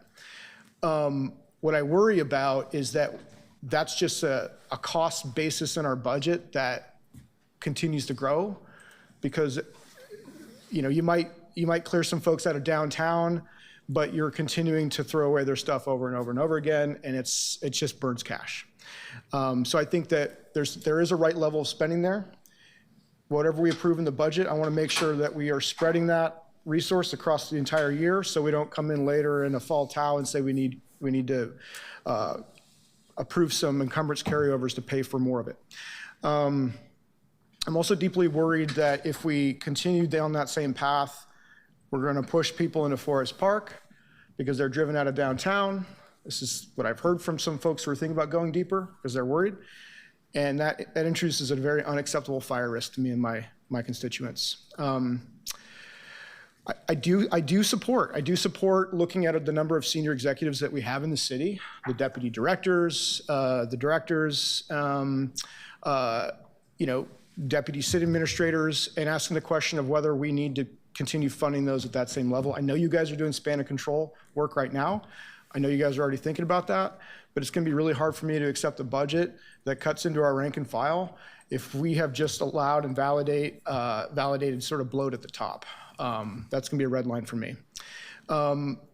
Councilor Canal, you've raised this many times in many different settings, but I don't think that we've really done a satisfactory deep dive on the EMS contracts that we have. I know that we've done some little stuff here and there, but if there are planned for consultancy external contracts that are buried in some contingency funds that are waiting to be spent over the course of 5 years, let's do an evaluation on what can wait, what doesn't need to happen next year, and let's cut into those. I think there's probably a lot to be gained there. And again, similar to what Councilor Zimmerman was laying out, I think there's nothing comfortable about this budget, and everyone's going to hate it in some way, shape, or form. So I sympathize with you, even though I'm pushing back on your shelter plan. I really do. I think that various times in this council, we've adopted budgets that have 5-year plans in them or have long-run plans in them. And so our bureaus have planned through contingency balances resources to execute on some of those plans. And if there's not work that's already started, or if there's work that can be pivoted at a big cost savings, let's have that discussion and let's see if there's something that we don't spin up that already hasn't spun up. I know you're looking under the hood. I've said sort of my broad strokes here. I'm still digesting what we saw last week, and I'll try to do my part in offering more specific suggestions as we get further down the road. So I'll leave it there for now. Thank you, Councilor Green. Councilor Ryan. Thank you, Councilor Dumpy, or President Dumpy. Mr. Mayor, let me start this thing. Mr. Mayor Cieli, I am counting on you. And as has been mentioned, something I have said in my career for decades, no targeted cuts. I think across the board cuts are actually lazy, and please be strategic. I expect to see bold restructuring to find efficiencies. The efficiencies in this new form of government we were all expecting. The voters didn't expect to pay more for the new form of government, but that's exactly what we're currently experiencing. I started asking in 2024 for a plan to make the operational efficiencies that the voters asked for in the change of government and thought that would happen after they voted for it. I asked for that in 2024. It didn't materialize. I said, let's give it a year. As you can recall, I asked for it last year at this time. So this is my 3rd year hoping for a reasonable request to make more efficiencies in our enterprise is finally granted. As such, for the 3rd budget season, please make it a priority to evaluate this. We built out the DCA level of the city and didn't take offsetting reductions in the bureaus at the same time. Again, I brought this up in the old council, I brought it up last year, and I'm bringing it up again. There's some efficiencies in there. They're not going to feel good, but it's why we're here to make these bold decisions now. Since this work was not done by the former administration, I am counting on the two of you. I want to see this restructuring for efficiencies in the operations as part of this proposed budget. The expected de-siloing, and that means at the DCA level, was, as promised to voters again in the charter, the right sizing of a new structure. That's really complicated, but people have done this in the past when they restructure and they make these efficiencies. And yes, it turns out to be cuts, usually at the upper management level. And please, while you do it, don't let perfect be the enemy of the good. Give us something. Another priority for the mayor's proposed budget that I hope to see is that we change our practice about how we give out money through grants to nonprofits. That takes needed resources from every bureau and office in the city's enterprise. This is a service organization. Our customer service must always go well beyond the bottom line, and I'm proud of that. And we are not a foundation. I think the public would be shocked to know how much of their tax dollars that we are giving to nonprofits, rather than using them to directly fund our city's services and keeping those funds to keep frontline workers on our payroll. I will call out some exceptions to this. The voters approved the Portland Children's Levy. The voters approved PSEF. The voters approved an arts fund. Those were created specifically to fund programs often run by the nonprofits to deliver specific community-focused services. Like Councilor Canal's repeated point about stop sending out money for professional contracts, we need that same challenge on the money going out to the general funds of the nonprofits. Now let's talk about the federal funding we received during COVID. That big infusion of one-time federal funds created a system of passing dollars from the city to the nonprofits. That's when this exploded. The system is now entrenched, although the money is no longer there. The federal dollars to our city coffers have dried up. In fact, much of the earlier conversation about rent vouchers were financed by that COVID windfall. I don't want to reopen the debates, but had to mention that. And we all knew they were not sustainable after the COVID windfalls. We need to use our city operational dollars to fund city operations. And I want to scrub the agreements we have that are funded by the city's general fund. Those who are paying taxes rightly expect that we have responsiveness to our city services. There were some agreements on this actually when we met as an elected body doing our priorities. You'll find those, they're there. We got to some basics as a group of 12 who don't always agree with each other, but there were some similarities on some. I need to see these bold and rational decisions when you deliver your proposed budget. Thank you, Mayor Wilson and City Administrator Lee. You are the dynamic duo that we have been waiting for. Please impress me and all Portlanders. Thanks. Thank you, Councilor Ryan. Councilor Novick. Thank you, Mr. President. I wanted to follow up on one of the things that Councilor Ryan just said about how we've added a new level of administration with the DCAs and haven't made countervailing cuts. And I talked a while ago to a former bureau director who said that, it used to be under the commission form of government that the bureau director was sort of the public-facing person and the person who dealt with the commissioner, and the deputy sort of ran the bureau day to day. Now that the individual directors have a different role, do they still need deputies? I'm not going to target any particular bureau, but I just think that's a reasonable question to ask. The public needs to know that the vast majority of the general fund goes to police, fire, parks, and other public safety entities such as the community violence prevention folks that Councilor Pertolini was talking about, Portland Street Response, et cetera. I do not want to cut any of those things, but we probably are going to have to cut them. In terms of, one thing I want to do is second what Councilor Pertolini said about, I do not want to cut the community violence prevention entities such as ceasefire. When it comes to the police, I hope that we can avoid cutting out the special missions to address particular types of crime, which the public really values. The special missions to address street racing, human trafficking, stolen vehicles, retail theft. One thing that the police do that I'm on record as saying I question is drug interdiction. Not breaking up open-air drug markets, which I think they should be doing, but trying to interrupt the overall, international flow of drugs, which I think we're pretty bad at. When it comes to parks, as Councilor Pertolini said, we made a promise to voters that if they pass the levy, we would maintain the parks.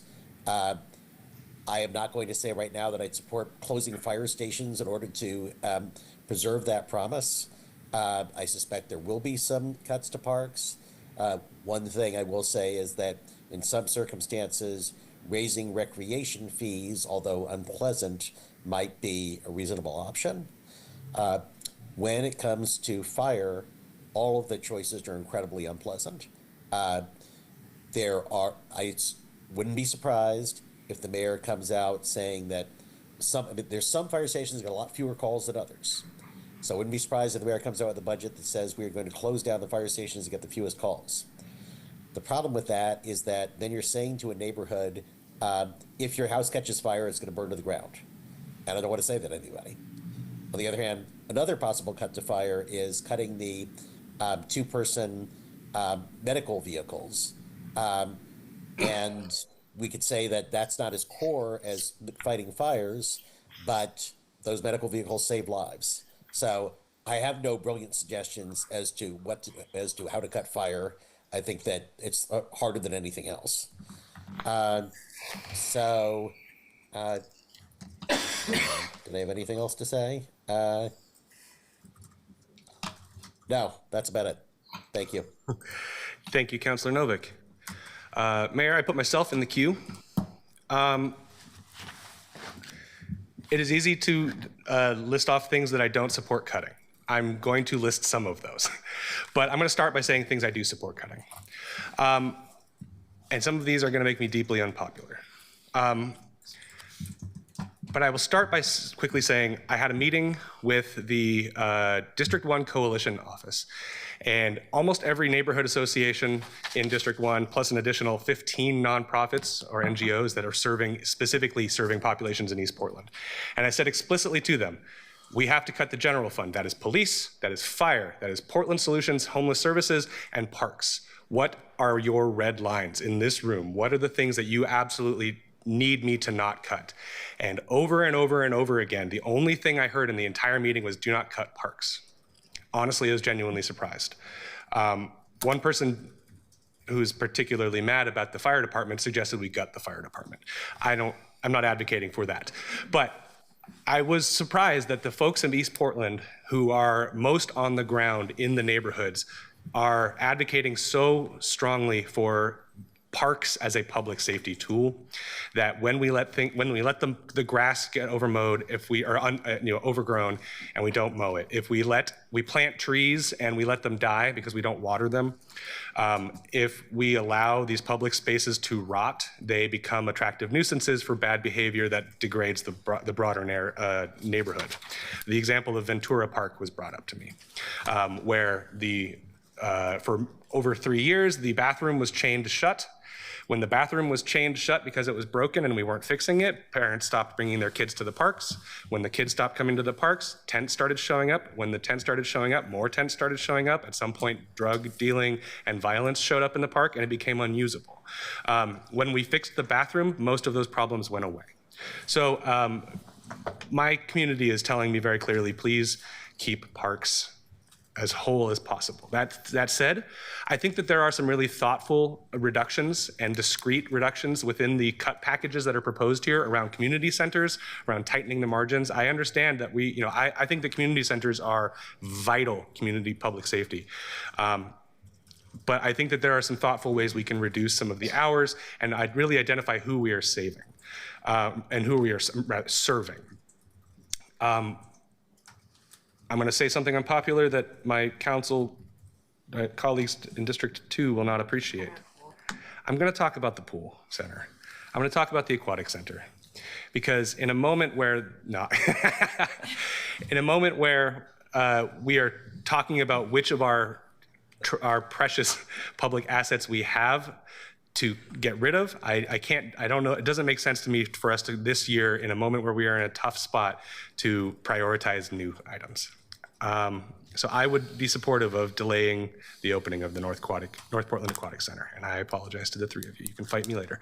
I think that there are some really thoughtful proposals in this package around public safety overtime reductions, some staffing models, some efficient uses of available technology. some cuts around material purchases for playgrounds and pools makes sense to me. I have some questions around a proposal in here. It's actually an ad package, and I have no idea if it's a real thing, but there's a $350,000 set aside for an analyst 4 position around the transition of the P5 venues. I want the P5 venues to transfer. I'm not sure why that position would cost $350,000. Additionally, I'm hoping that you would consider looking at additions to the revenue collections staff. I spoke with the revenue division director, who's told me that if they were to hire additional revenue collectors, they would bring in more money than they cost. So there is an opportunity that, especially around arts tax and around some of the other taxes that we are having a harder time collecting, additional capacity will actually lead to further collection. I don't know how to materially do that, but that is a thought.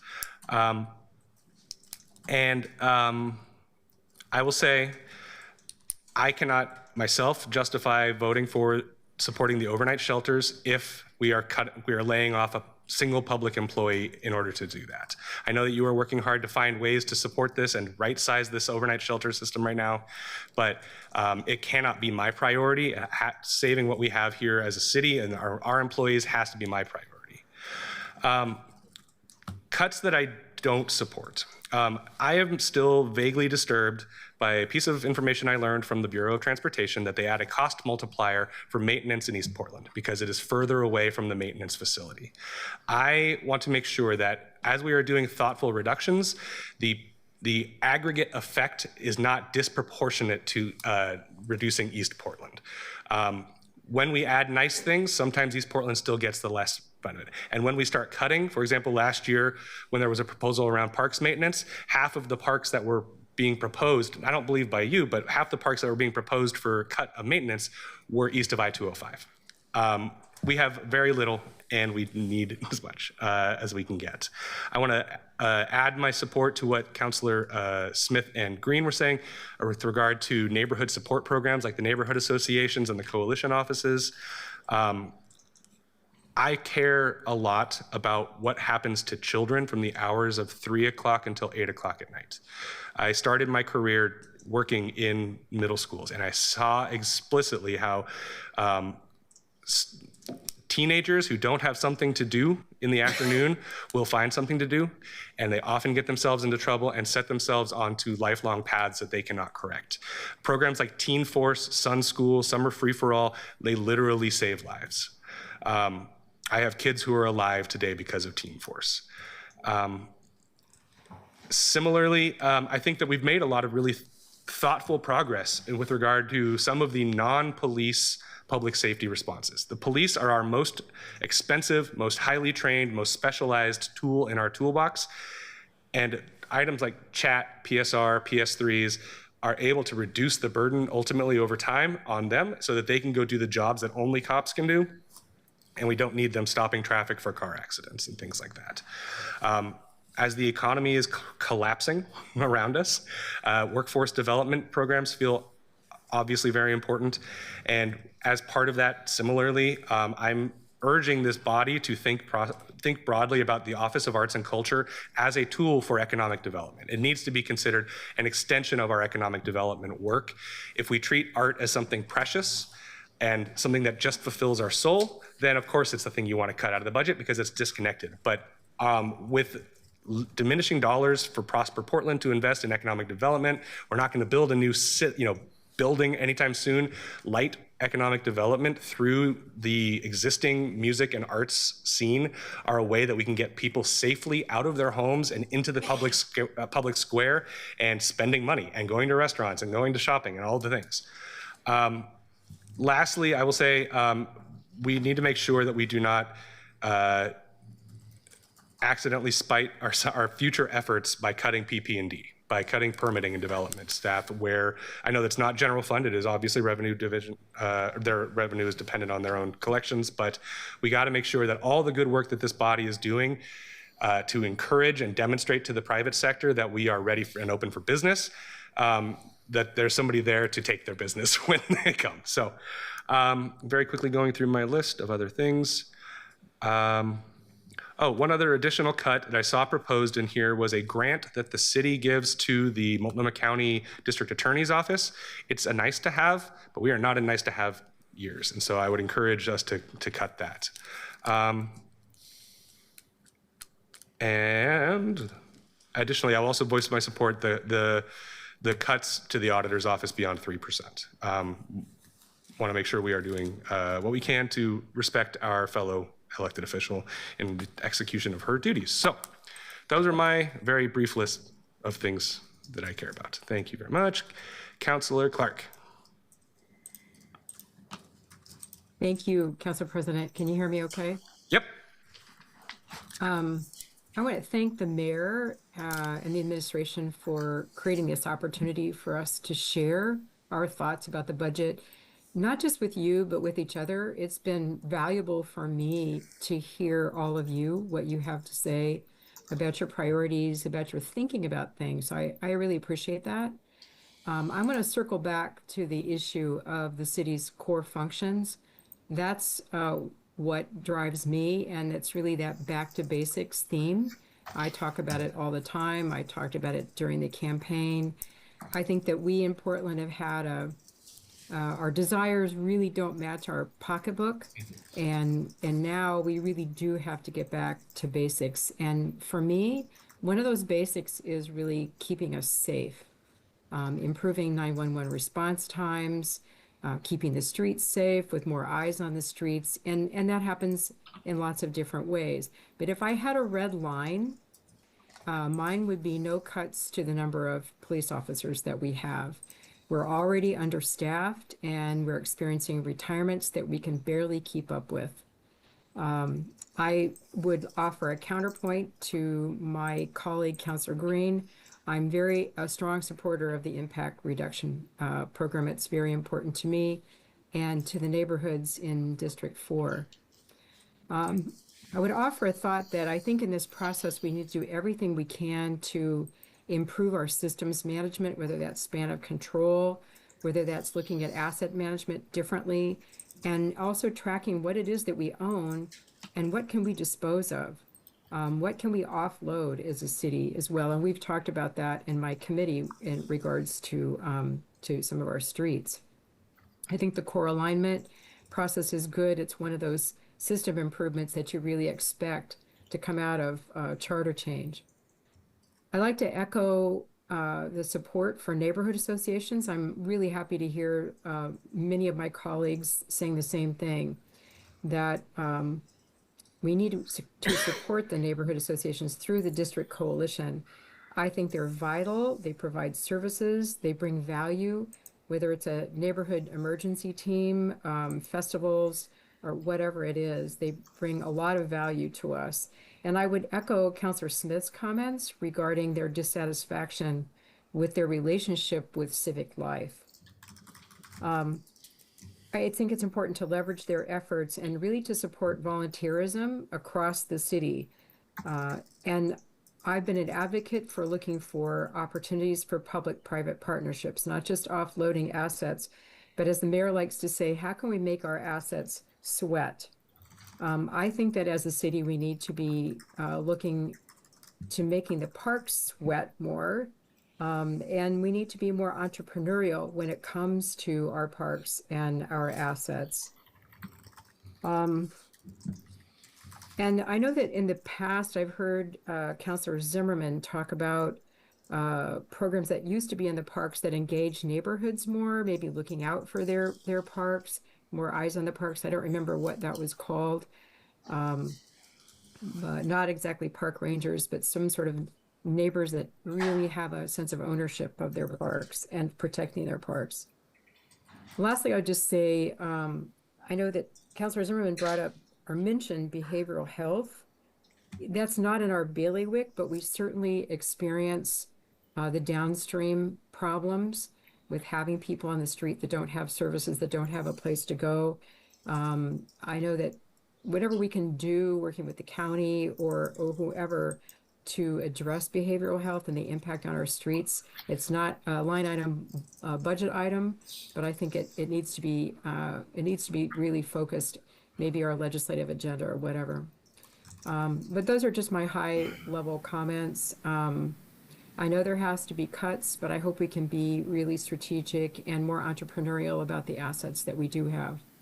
Thank you. Thank you, Councilor Clark. Vice President Clark, I keep doing that, I'm sorry. Councilor Murillo. Thanks, everyone. Mayor, thank you so much for being here today. And I want to say I'm sorry that we're all having to make these budget decisions. I think it's an incredibly difficult time to be governing, and I appreciate everything that people have brought forward so far. I agree with a lot of what my colleagues have said, so I'll just be fairly brief. I agree with Councilor Purtle-Guinea that we told the voters that we would be passing a parks levy so that we could preserve these services for the public, and I think that we have to keep our word and we have to do that. I also agree with her comments about preserving, making sure that we are not doing temporary cuts to public safety prevention work in order to do temporary savings that are actually going to cost us down the line. I'm specifically thinking about programs like the Office of Violence Prevention and everything that falls under that umbrella, because ceasefire and programs like that are what allow us to have a more diminished police force so that we can actually do some of that preventative work. And we know that when it comes to gun violence, when it comes to sex trafficking, when it comes to all of those types of issues, if we don't do that preventative work, it's not actually going to be resolved on later down the line. So I think anything that we can do to preserve our public safety prevention work is absolutely critical. I am also not going to be supportive of using PSEF dollars to backfill other parts of the budget that are not applicable to PSEF dollars, and I'm going to guard that fairly carefully. I think that we have a lot of things that it has been flagged for its use, and we cannot use PSEF to address poor budgeting in other areas. I don't think that's healthy for our budget or for the expectations of the voters. The areas that I am comfortable cutting into, I agree with Councilor Dunphy, and I apologize to my colleagues in District 2. I do think the Aquatic Center needs to be removed. We should not be focusing on new assets while we are struggling to maintain the ones that we currently have. I also think we need to cut I got really crucified last year for offering to cut part of the Portland Solutions package, even a small part of it. And the reality is we're probably going to have cuts to all of those things, including sweeps. We were promised that you would find additional funding for your shelter program that had one-time funding before. I hope that that comes into fruition, but I am not sure that it will. And if that is the case, I agree. I don't think we should be cutting into our city infrastructure to support these temporary shelter programs, because that's not really in our bucket to be working on. And I think the further we entrench ourselves in this system, the more concerns I have about its long-term viability. I also believe we need to be cutting back on the grants that go to the district attorney's office. These are dollars that we desperately need, and we need to beef up our infrastructure so they can't be going to a different form of government. The last thing I'll say is that I think we really need to maintain PS3s. They are an inexpensive part of our public safety system, inexpensive part of police, and we need to do everything we can to maintain that. Overall, I also think we need to take a look at when we are cutting departments. I think that we need to make sure we are not too management and top heavy, because we have a lot of people that do carry out the day-to-day work of the city and actually interface with Portlanders. And if we remove too many of those people, then we are going to lose the ability to give proper service to Portlanders and to get their questions and things answered in an expedient manner. So my focus is really going to be on making sure that we're reducing how many contracts we are contracting out for, and instead building state and staff capacity for the city of Portland. These are all really tough decisions that have to be made, and I do not envy the task of having to present the first package, but we are ready to help in that venture. So thank you.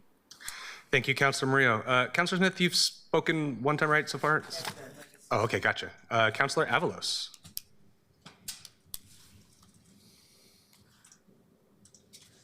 We cannot hear you.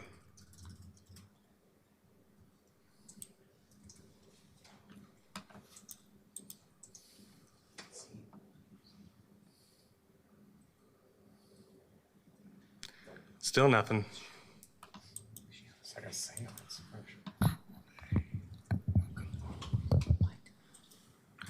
She said she'll be back. Okay, Councilor Avalos, we'll come right back to you. Councilor Green, you have spoken, so I'm going to go to Councilor Canal. Come back to you. Councilor Canal. Thank you, Council President. Yeah, I appreciate everything that's been said before. I think what I'm hearing, I'm feeling, and I hope we're all feeling a little validated by the fact that our colleagues have clearly listened to each other over the course of this last year and a half together, because I'm hearing stuff from people that heard from other people before, and I like that. Big picture, I love the idea of recommitting. I think one of the challenges that we have is that the core services, the things that people largely view outside of our core services, are often funded through a restricted pot of money anyway. So it's not as though that's going to alleviate a concern with the general fund. But I do really appreciate the theme of prevention and avoid being penny wise and pound foolish, to use Councillor Clark's phrase. First, let me say I agree with the broad philosophical approaches of both Councillor Zimmerman and Purtle Guinea. I agree with the critique from Councillor Smith that our investments in the Office of Community Engagement are not currently yielding what we hope they would. I agree with Councillor Ryan as well around grants, especially as it relates to non-restricted, general funds, and reducing the part of the city that acts as a foundation. I have some acceptable cuts and some red flag cuts, but I want to start with the completely unacceptable cuts, meaning the ones that would change my vote on a budget. And these can easily be simplified down to will of the voters. I believe we owe it to voters to do what they told us to do. This holds true for the Parks Levy. I also knocked doors for that, and I know a lot of us did. And I agree 100% with Councillor Purtle Guinea here. It also applies to the OCPA and, of course, PSEF. PSEF is not for sweeps. We cannot lose the fragile trust we're rebuilding with our community and our new form of government by taking a fund designed to help communities in need and instead use it to harm an overlapping list of communities in need. And I also want to stress the will of council. There are a few things that have been voted on last year that would have saved money that have not been implemented. And I want to really talk through that because that's an important thing to talk about. I have some lists of acceptable cuts and unacceptable cuts. I also have some acceptable revenue options and unacceptable revenue options, but I want to lead off with an investment that I think will save us money in the long run, which is awards for employees who find savings. This is something that the Secretary of State's office in Washington State does. This is something that's, there's chief savings officers in New York now. I think if an employee comes up with a way to, without losing any quality of service, save $400,000, a giant check for $1,000 to reward them and a photo op is a good use of our time and money. Acceptable cuts, I do think we need to have a conversation about overnight shelters and the conversation around that. In particular, I noted the Ombudsman's report today about how the number of complaints about Portland Solutions, which includes but is not limited to that, and I don't want to pin this on the shelter program, it's the broader strokes, had it at 27% and transportation at 28%. And anyone who's followed along with the Ombuds reports knows that transportation generally gets the most complaints because they do the most different things. But specifically, I'm talking about sweeps and the impact reduction program. I want to double down on everything Councillor Green and Councillor Murillo said. I do think that it's time to find the small amounts of cost savings, but still real ones that we will have from incorporating Portland Solutions into the regular flow of the administration. Either make it a service area or put it into the existing service areas. I want to look at going into overtime. I think we've done a really good job, and I want to commend both you as well as PPB and fire leadership. I also know that they've both done a good job in hiring, so we should expect to see some overtime reductions as a result of that. And this is where I think the council direction on how to spend overtime dollars is a conversation that I'll be looking at. If they're spending it in line with council priorities, that helps me justify why they should continue to get it. If not, it doesn't. Contracts, grateful that many people brought this up. I'll note that New York City just canceled a contract with McKinsey that they found. They'd already paid $4 million to assess if trash cans were better than leaving trash bags in the street. That's absurd. Mayor Mamdani found that money. Let's see if we're doing anything like that too. Even that's scaled to Portland's budget size, I think it'd be worth saving the money. And I'm looking forward to the administrator's report, including that, so we can dig deep into it. Contracted employees who could be converted to city employees for cheaper. Protect 17 sent a letter. I co-sign it. And then span of control has already been mentioned as well.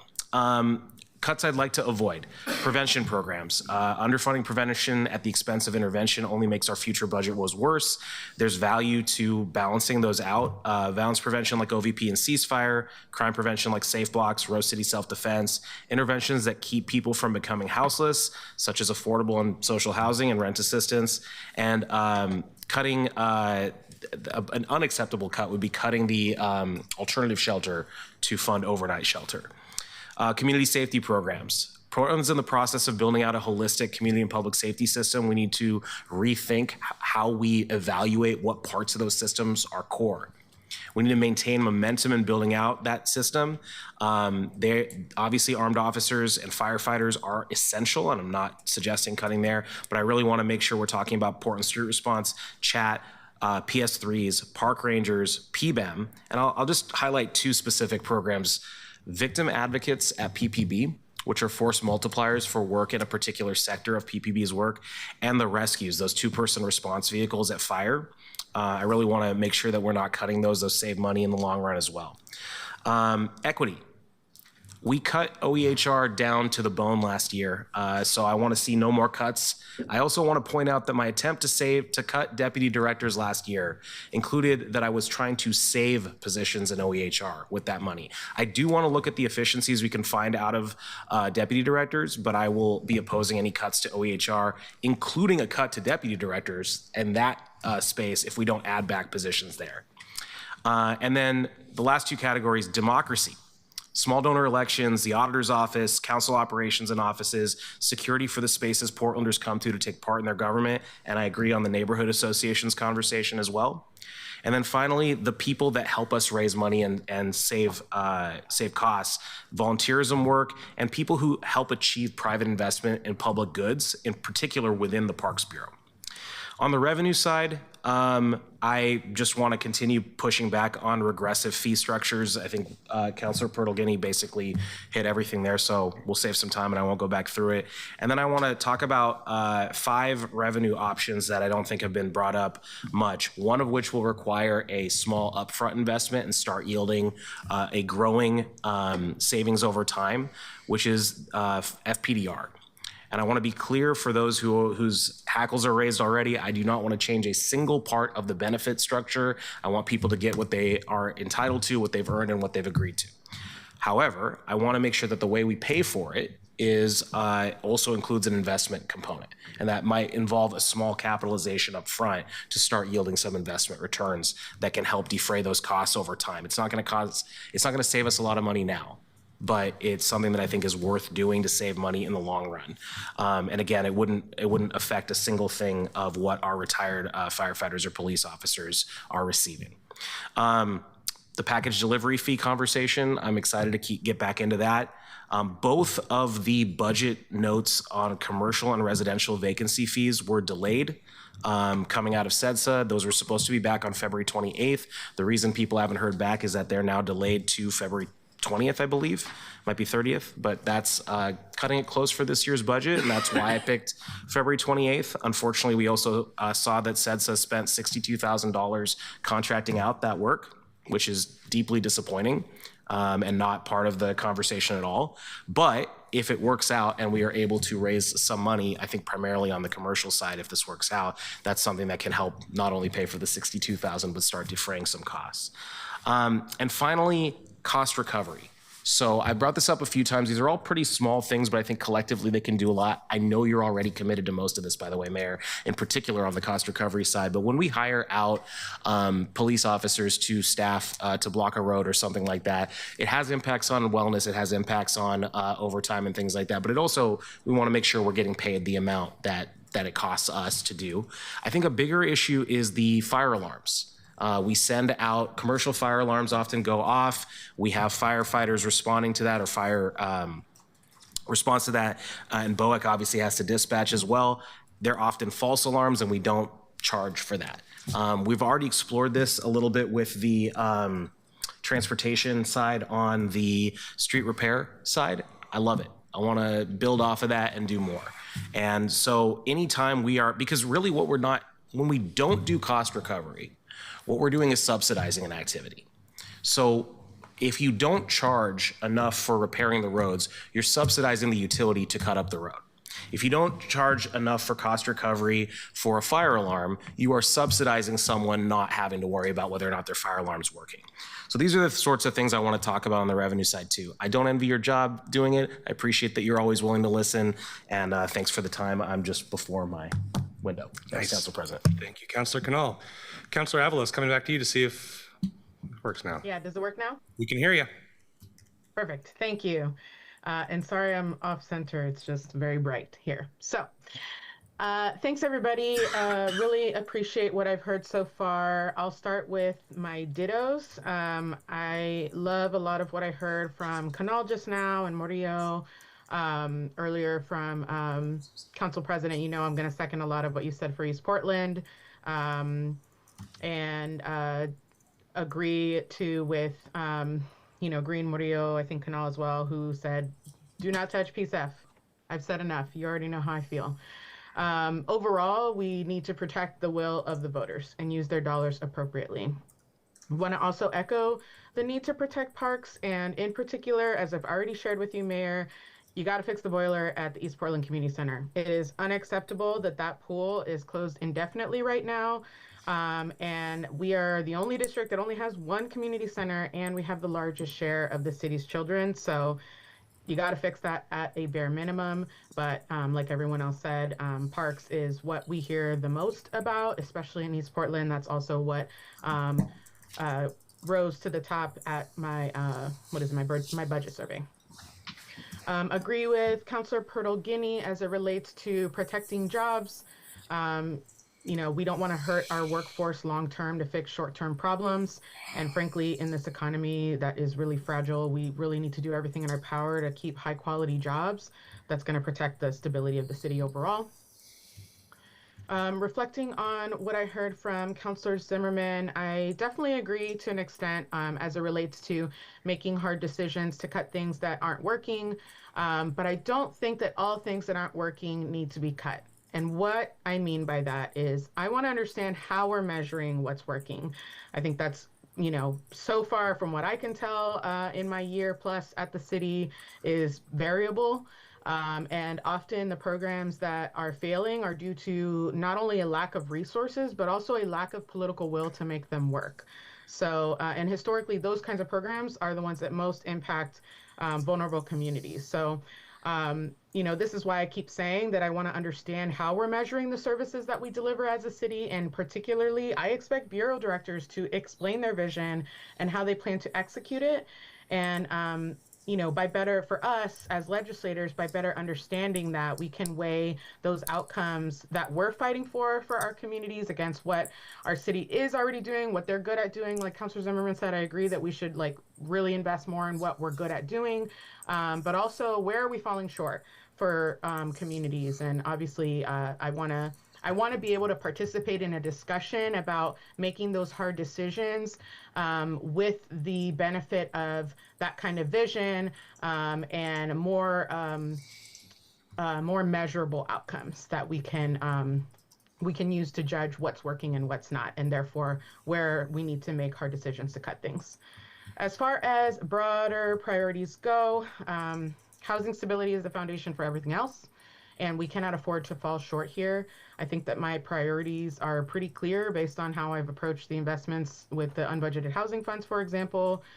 Right now, tenants, renters, they desperately need our intervention to prevent deepening the crisis on our streets. So we have to keep investing in eviction prevention and rental assistance type things and all the kinds of wraparound services that keep people housed.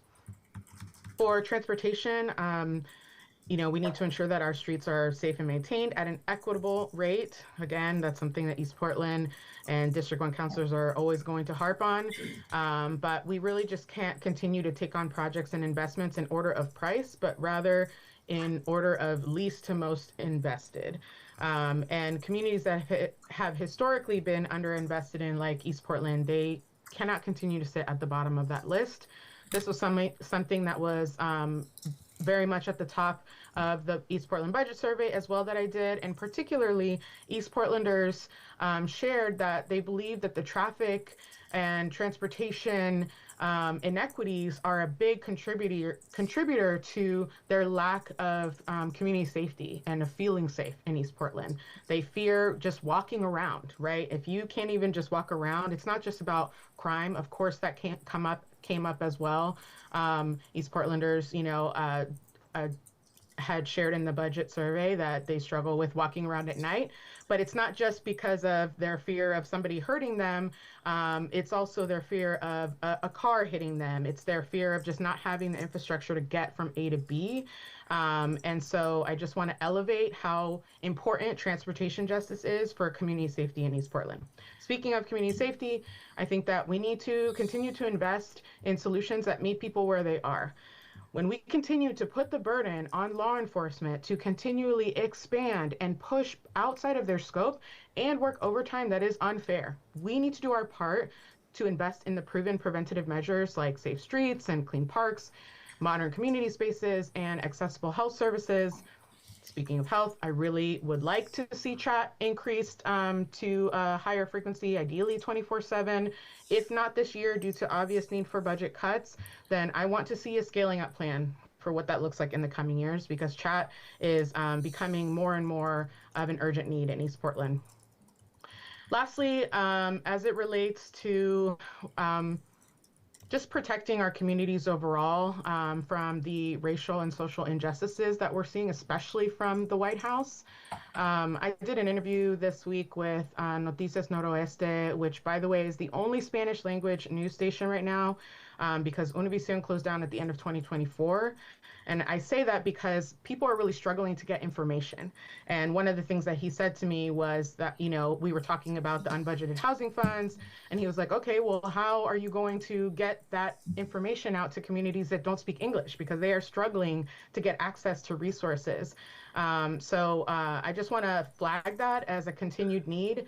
And as I said earlier, we now also are seeing that HUD is going to be denying a bunch of rental services to mixed status families. So again, putting yet another barrier in front of these communities that are already under attack. And this particularly impacts children, often children who are citizens, by the way. And so I think that the other thing, the last thing he said to me was, they were talking about like just broadly, everything around immigration enforcement. And the thing that he hears the most, though, is that people need food and a roof over their head. That is the most urgent need right now. So these are the basics for survival. So I just want us to continue to think about how not only are we investing in those basics, and investing and working in partnership with other governments, with organizations to reach communities, to share our resources so we can make the best use of them, but also to get that information out to people in a way that they can reach, right? And we are just seeing these attacks on our communities becoming more violent, and their lasting impact is going to be really detrimental to our society and to our community's health. And so we have to look at it from a health perspective.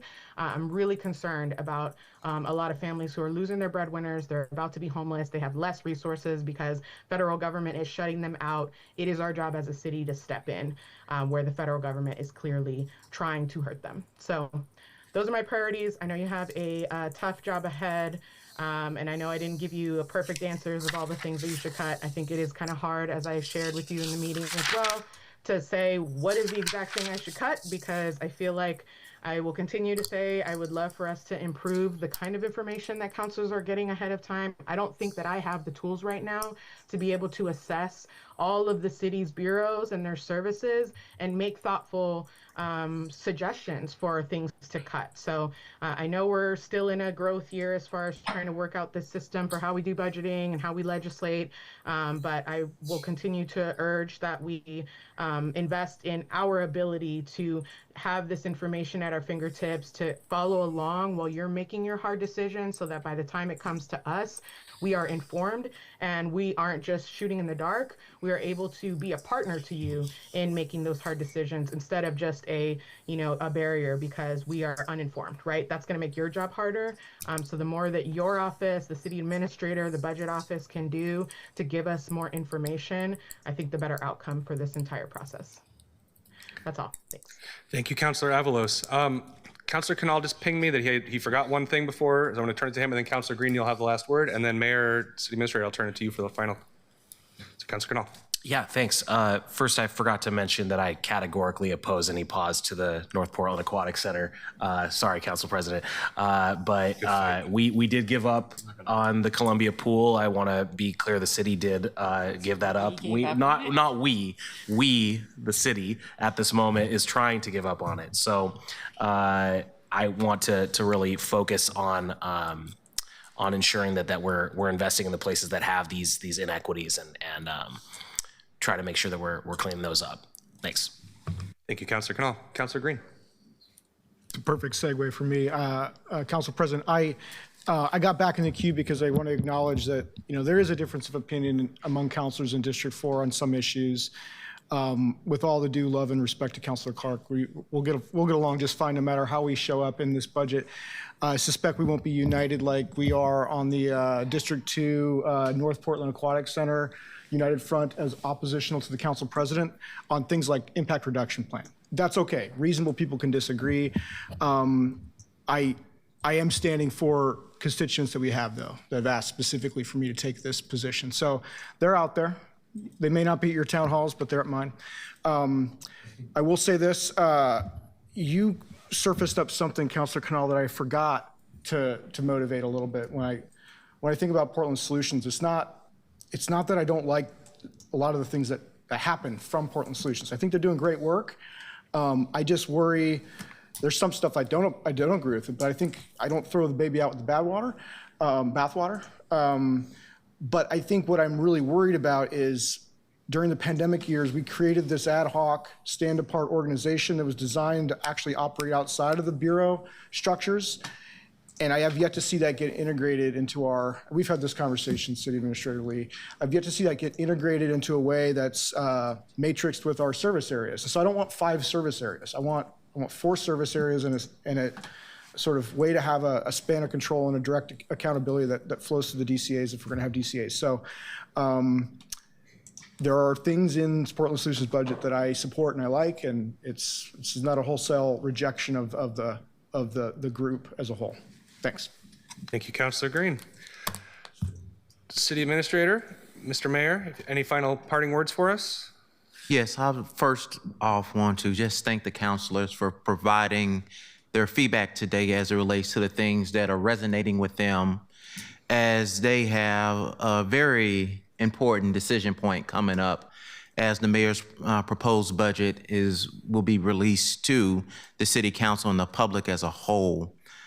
I would also like to say in this as well, just a thank you to the staff that helped prepare the information, that helped formulated the budget that the mayor is still working on and tweaking on, but will potentially be developed and presented to the city council as a way for us to be able to move this organization and this community forward. But I would like to level set in this as well. Some of the things that I hear the councilors talk about, every city I've been in have talked about similar things as it relates to how we make decisions, how information is being disseminated, how we're tracking the performance of how we're growing and developing and improving as an organization. Those are all things we all strive to do. But I just want to remind us, we're still at the infant stages of where we are as an organization and figuring out what our rhythm is as an organization. We will get there, no doubt. I have no question in my mind in that. But as we go through this budget process, we're learning too, trial by error, as we go through this and really work with counselors as it relates to the information that you're going to need to make the important decisions that you have to make as you look forward to adopting the city's budget in the coming year. You have the full commitment of the administration, staff to get you the information that you need to make those decisions, but we have a lot of tough decisions ahead of us.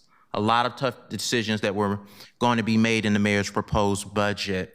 And nothing is easy in these type of cuts when you're looking at roughly $169 million of general fund operations and services.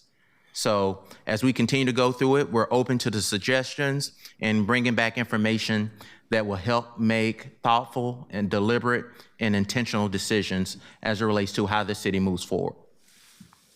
Thank you. Mr. Mayor? Council President's colleagues, thank you for this opportunity. I thought it was very thoughtful. I thought it was a great conversation to hear from you. I think there's a lot of alignment. I want to thank Jonas, Ruth, and your teams. We've spent weekends, weeknights, an awful lot of work. And I've told others this is frankly, professionally, the hardest thing I've ever done. To Councilor Zimmerman's point at the very beginning of this, he said he doesn't want to see cute cuts. There's nothing cute about this budget in the sense that these are always humans we're talking about. These are teammates, these are coworkers, these are families, these are friends. And so everything that we're going to provide to you has been thoughtful, has been built with a scaffolding sort of approach because it's about shared partnership, collaboration, that our cities, bureaus have got to work and collaborate together because not one can stand alone anymore with the new org that we put together. So I just thought that this was a great opportunity to hear from you and want to thank you for that gratitude. Thank you for the grace of this conversation, and we're almost there. Thank you. Thank you much, Mayor. Councilor Ryan. Thank you, President Dunphy. One thing that wasn't lifted when we have conversations with the county on trying to get to role clarity and efficiency with housing and homelessness, when are we going to do that with public safety?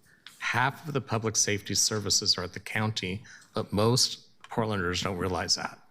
And so our first responders struggle with where they're supposed to take people when many of the corrections have been closed, when treatment centers have been closed, when the DA's office has been defunded for about a decade, when we don't have enough when we don't have enough defenders, public defenders, so court cases can move, and then we're told that we just catch and release people quickly.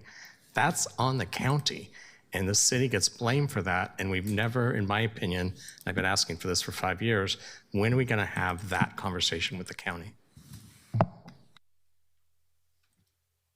Council President. Sure. You know, I'm glad you brought that up, Councilor. We have been having ongoing meetings with the judges, DA, sheriff, PPB, and our public safety officials on an ongoing basis because how we integrate together, it has to be a seamless system. And when they have bottlenecks, we need to know, and we're actually integrating that communication with real-time information back and forth now. I agree with you. It is something that's hurting our community writ large, and so we're really started that conversation. I'm happy to say it's going well. Plenty of room for improvement. I hope in this budget process we hear how that's being actualized. And since I'm on the public record and wanting to merge the city and the county, I'm very comfortable to push on this issue. Thank you. Thank you, Councilor Ryan. Councilor Canal, last word. We got 1 minute.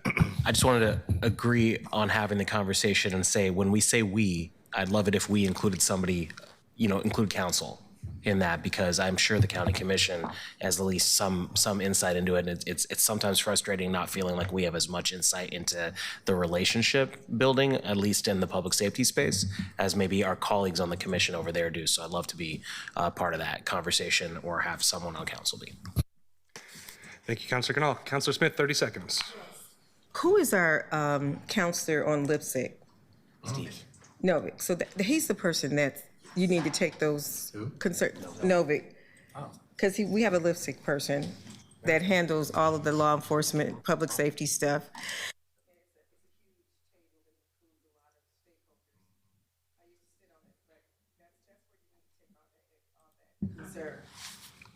Okay. Thank you very much, colleagues. With that, we are adjourned.